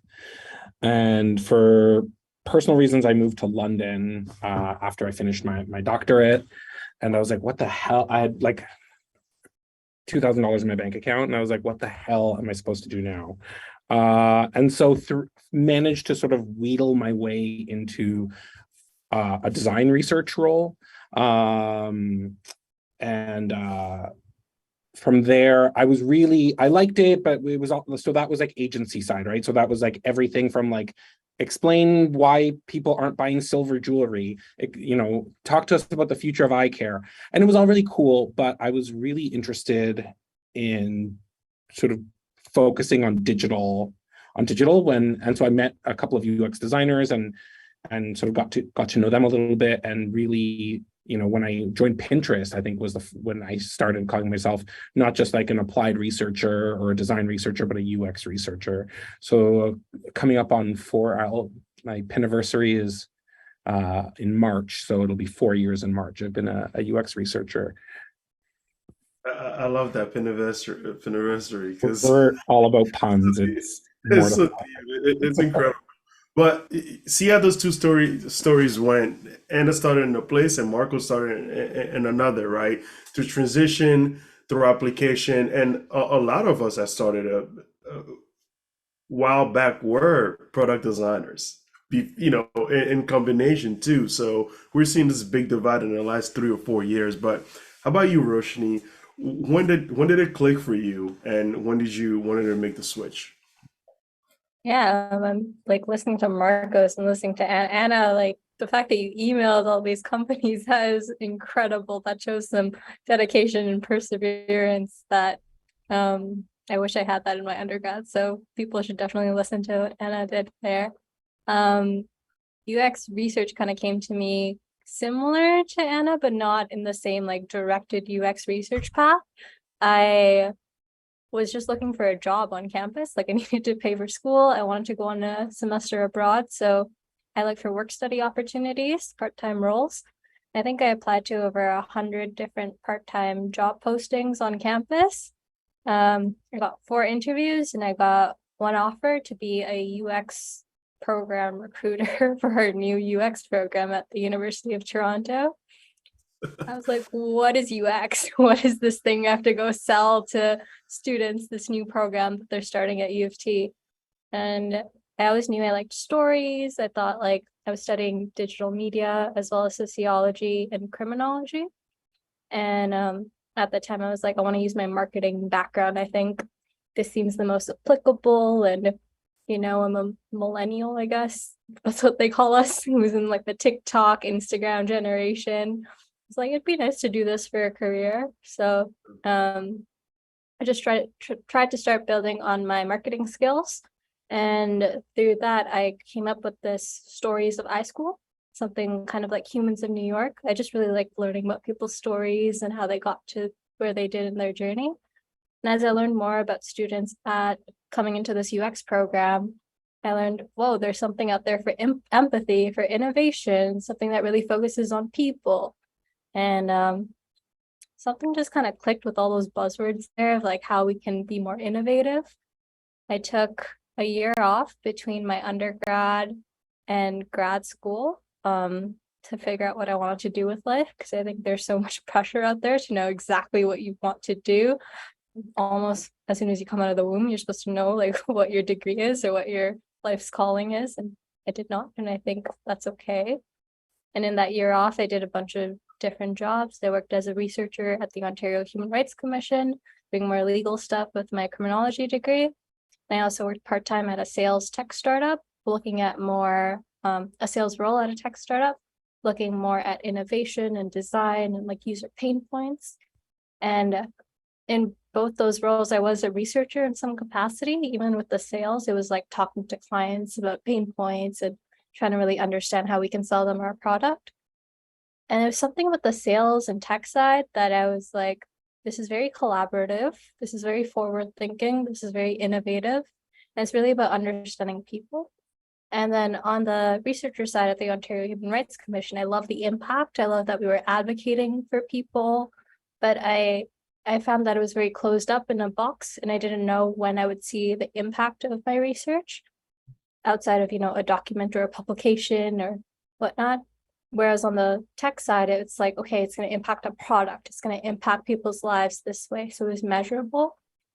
And some 2 and 2 clicked. I applied to the master's program. And here we are now. I don't know how many years it's been. It was 2016 when I started that part-time job. So Yeah, the math's right, 6 years later. this is incredible. The one thread I see in all 3 places is like, no one went out looking to be a UX researcher or UX professional. Isn't that crazy? Like it's so, it's like, oh, you all find yourself in this role. How did you get in? Well, I was on my way somewhere. And this is the theme, right? And as the category grows, now there are people intentionally, and there are schools, undergrads intentionally creating programs for HCI, for service design and so forth. So here's an interesting question, because I know you 3 do slightly different things, but you're still researchers. Let's say, what has your day-to-day been like the last 2 weeks? And I know we're in holiday times and things may be a little crazy, but let's see what the day-to-day is like, right? Because part of this talk here is to kind of generate, I'm going into a career adjacent to mine. I don't really sure. I read a lot of stuff about it, but what are people actually doing? So let's start with Marcos. Sure. So it's roadmap planning time. So this is actually like we're just finishing it for 2023. Sorry, roadmap is like product roadmap. So what are we building next year, just for folks not in industry yet? It is like the busiest time of the year.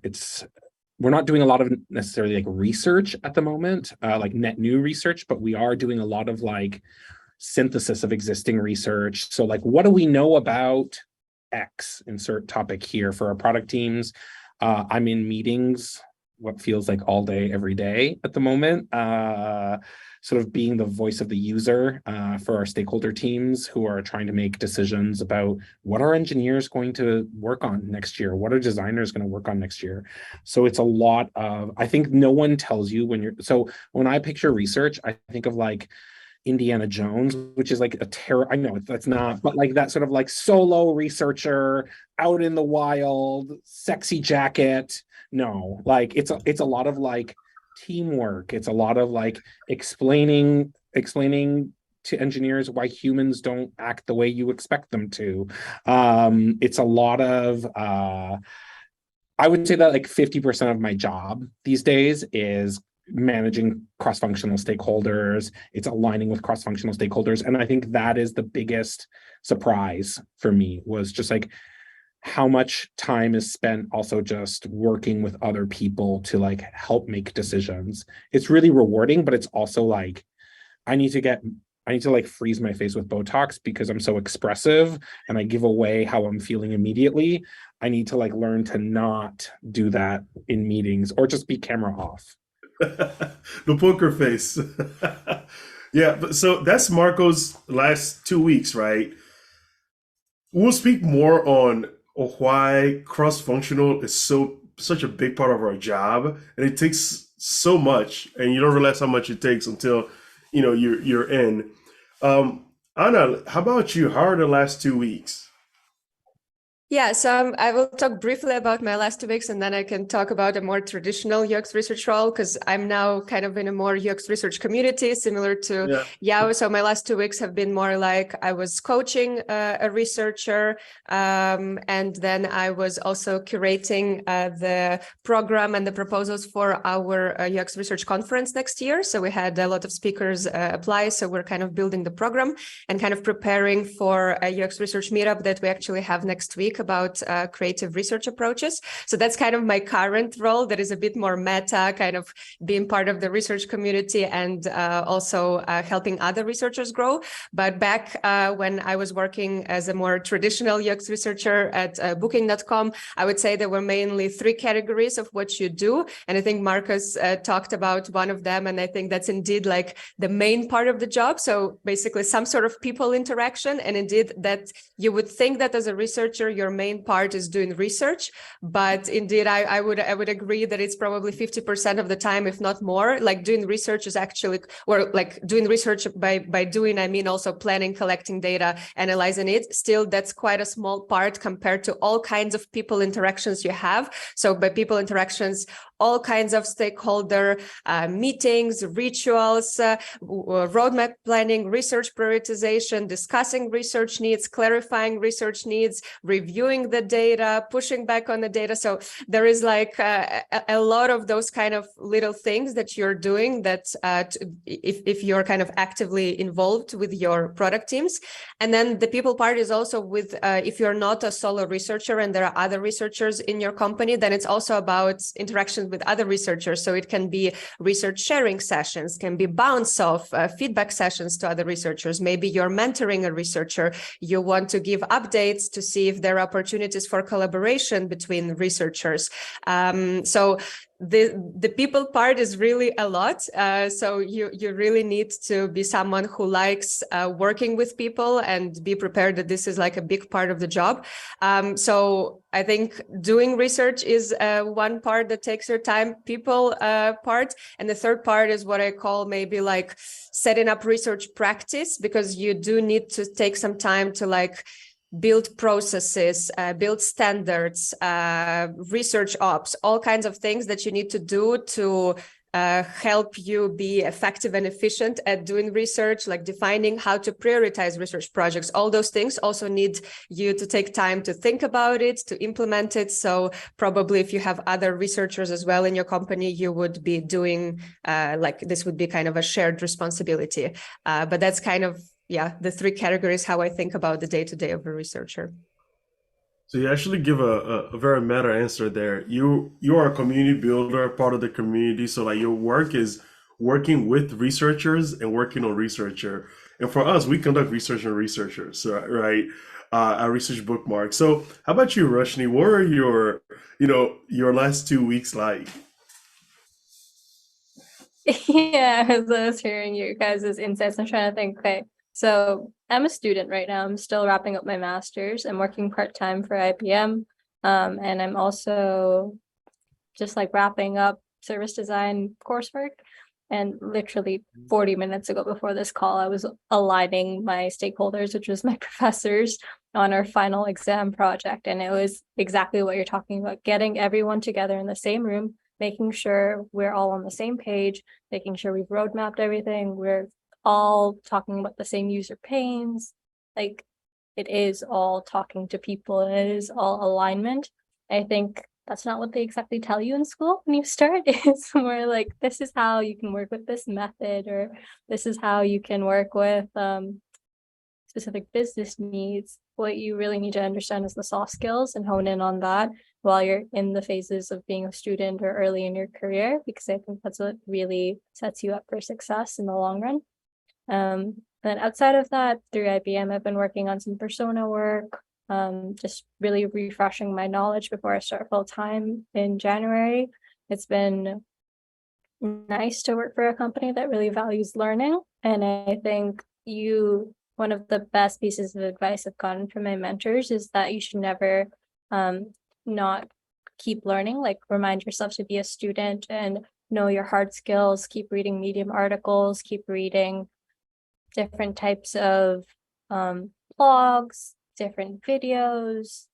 I'm also roadmap planning for 2023, which is so weird to say, making a 30, 60, 90-day plan for when I start in the New Year's, doing some coffee chats with engineers, with product managers, with other researchers on the team, and similar to Anna, engaging in crits. So like critical reviews of projects we've worked on, getting some feedback from fellow researchers, just kind of like a big enmeshment of things. So what I'd say to people to get value out of this conversation is like, do your reading, understand your hard skills, but also like brush up on your soft skills. Like, do you feel a little nervous talking to product managers or these types of really important stakeholders? Well, start to reflect on why that is, and then try to really understand your users, because at the end of the day, your research findings are really actionable if catering it to your audience. Those audience members are usually design, product managers, business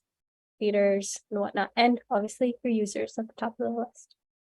Yeah, absolutely. Everyone here mentioned other cross-functional partners. And we see a lot of terms. We see PM, product managers or project managers. There are, anywhere from the Scrum Master all the way to the, quality folks.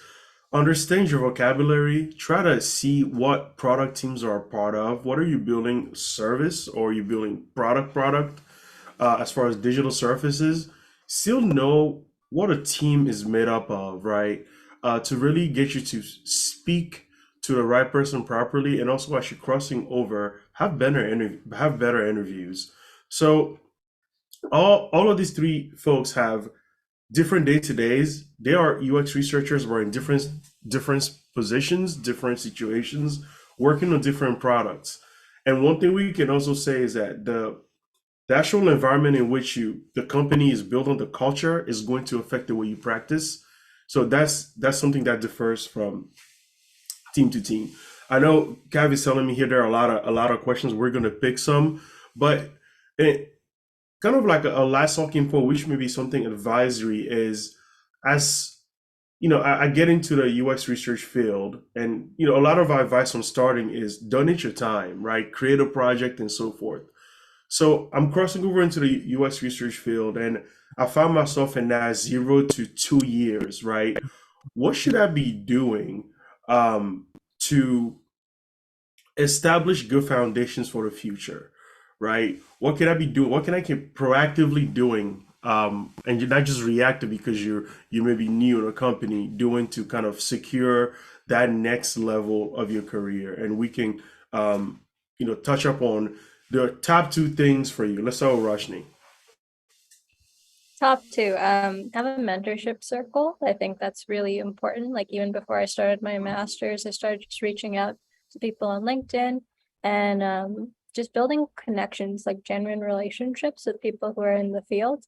And I would say get a feel for the mentors, like just like any job, any relationship, the place you're gonna live, whatnot, you want to be comfortable there, right? So is there someone out there who you feel can be a sponsor and an advocate for you and really like bring your voice to the table and really empower you as you grow early in your career? When you find those people, like hold on to them and see what you can also offer to them. Because what I've learned with mentorship, and what a really nice mentor said to me back in the day, was that it should never be a one-way relationship. Like understand that there's a lot that you have to offer to this person too, whether it's inviting them to be on more podcasts or maybe inviting them to learn a little bit more about your new knowledge as a student, because we're always learning new things and innovative techniques. So always offer and say like, hey, is there any way I can help you? I'm so grateful for your time. And the other top two, oh, this is tricky. Like, I feel like I have a whole list of things I could kind of give out to you. But the second one I would say is like start building your professional presence online. I think, having a strong portfolio, having a LinkedIn presence, all these things are really going to help you be competitive in the job market. And we're in an economy where there's a lot of competition all the time. So can your name come up in different places? Can you make sure that you are in the best place for what you want to get out of your career? Can you offer consultancy services? Like, how can you, at the end of the day, put a roof over your head and still do what you love? And, that's what we're all kind of here for, isn't it? Having a way to make our passion, but also have an income, because we need to live, eat, survive. Absolutely. Let's go to Marcos. And it's for top 2 advice on really securing, that first level of a career. I tell everyone who connects with me for like UX coffee hours is like, you need a product story. Like you can do all the boot camps and all the LinkedIn learning and all the whatever, like until you like need that first product story. Like I helped research this, which found out this, which led to this impact. And like the minute you have that story, you're like, that speaks the language of a product manager. And so you're like, that's your first in. Once you like, so it's the internship, it's the shitty job at the company you don't want to work at for 6 months to a year. Like you eat the sandwich and you suffer and you move on. Yeah. So that's like my top piece of advice is like, you need a product story. And I'm going to make mine different from Roshni, not because I disagree with her, but just for a different perspective. And second is, so like once you're in, you're a year in the role, is also then thinking about, I tell people like, you don't want to think of just about like the next job. You want to think about like 2 jobs from now. So like find the person in the room who has the job 2 jobs from now that you want, and like meet with that person, connect with that person, and try to understand like what are opportunities I can create for myself to help me like lay that foundation. So for example, like I'm a qualitative researcher by training, but I'm increasingly seeing like, I need the superpower of mixed methods and being able to do sort of not, I'll never be like a quant UXR, but like having more of a more mixed methods background is really important to me. So I am now like liaising and connecting with folks who are mixed methods or who do a lot more quant to understand like what are the skills I need, like what is it that I could be doing in my day-to-day, like off the side of my desk to help me sort of like be able to position myself 2 jobs from now as someone who can really offer more than I do today. Oh, that's that quant part, that being able to grow through other skills part is so key. And I know a lot of people are gonna have questions about that. We're gonna try to answer it all. How about you, Anna? What are the top 2 things on securing a role at that next level in UX research? Yeah, well, I definitely want to echo both what Roshni and Marcos said, both kind of about finding a mentor and kind of finding maybe someone who inspires you or someone who can give you kind of direction or guide you. And kind of on that note, I also think like of course, if you're just starting out your career, it can be really hard. You might not be in a position that you can choose which company you join because the competition is very high. There are not that many opportunities, but if you can, I would suggest to join an organization where you're not alone. Like you will, if you're alone, it's still okay. There are plenty of opportunities to find a mentor outside and all these things, but it's not even about the mentorship. It's just about the fact that you will learn much faster if there are some other people that you can see how they talk, how they interact, which processes they have. This doesn't mean you need to copy those processes. You can take them as inspiration and make them yours. And that's ideally what we do. Like we don't just need to take what's out there, but it will help whether it's an agency or a company, if there is just someone or more people, ideally even more, that you can see how different people communicate, how different people do research, how they think. So I really echo that. But in terms of like advice, indeed, there is like lots of advice. It's a bit hard to narrow it down, but if I would say that there are a lot of resources and information available online, and that's great. And I think especially if you're just starting out, it's good to read through it. You need to do your research. You need to understand your vocabulary and terms, but sometimes we're in this loop and you can also feel like, okay, I'm missing out. I didn't read that book. I didn't listen to that podcast, but it's okay. You don't need to be out there constantly on this UX research content consumption. And I think ultimately it is about practice, and you need to see and you need to try. So whatever it is, whether you're already in a company or not, it helps to just start doing it. Like you can be, and I understand that you can be afraid, and you know we all have like imposter syndrome and other things, but it just helps to put yourself out in this situation where for the first time you learn how to write a screener. For the first time you learn how to use this method, and you will make mistakes, and you will something will not work out, and this will be, you might not feel good about it, but you can easily take that as a learning, do a retrospective, self-reflect, and next time you will change. It's not like one time you did it and that's it, we cannot change it. So I would really kind of focus on the craft and the practice, wherever the practice is. But on the other side, especially as you're growing more in the career, I would recommend to also look beyond the craft. Because a lot of times in the research field, we hear like research methods, job descriptions are all about, you need to have research methods, but it's really not about research methods. And to tell the truth, it really doesn't matter if you have done a diary study or not. I will lie to say that it doesn't matter if you didn't do at all any research, but it is more about your mindset of how you think as a researcher, and your research process, and that is most valuable. But then it is also about looking beyond the craft, because as we said, if you look at the day-to-day, 50% is people. So it is about thinking, having that business sense, like developing that business sense, that you understand how to connect your research findings to what your stakeholders or the business cares about. How do you do research that by default kind of is related to those business goals or the priorities or the milestones that they are. How do you communicate and collaborate? So focus on kind of those things that are beyond research craft, especially once you've got a sense of foundation. Like you definitely need to have a good foundation, and that's where the practice and of course the resources come in. But then you need to go beyond and look beyond that, and beyond means of course impact, but also research processes, communication, and all these other things.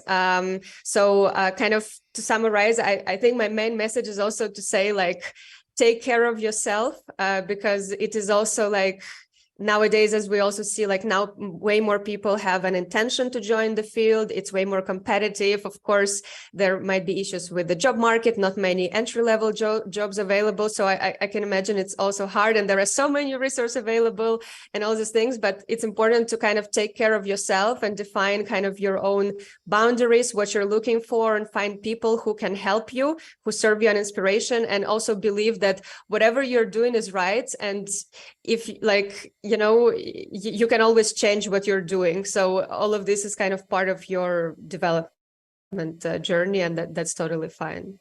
I love that. I don't think there's a better ending or closing. I'm going to thank our guests and our speakers for being here.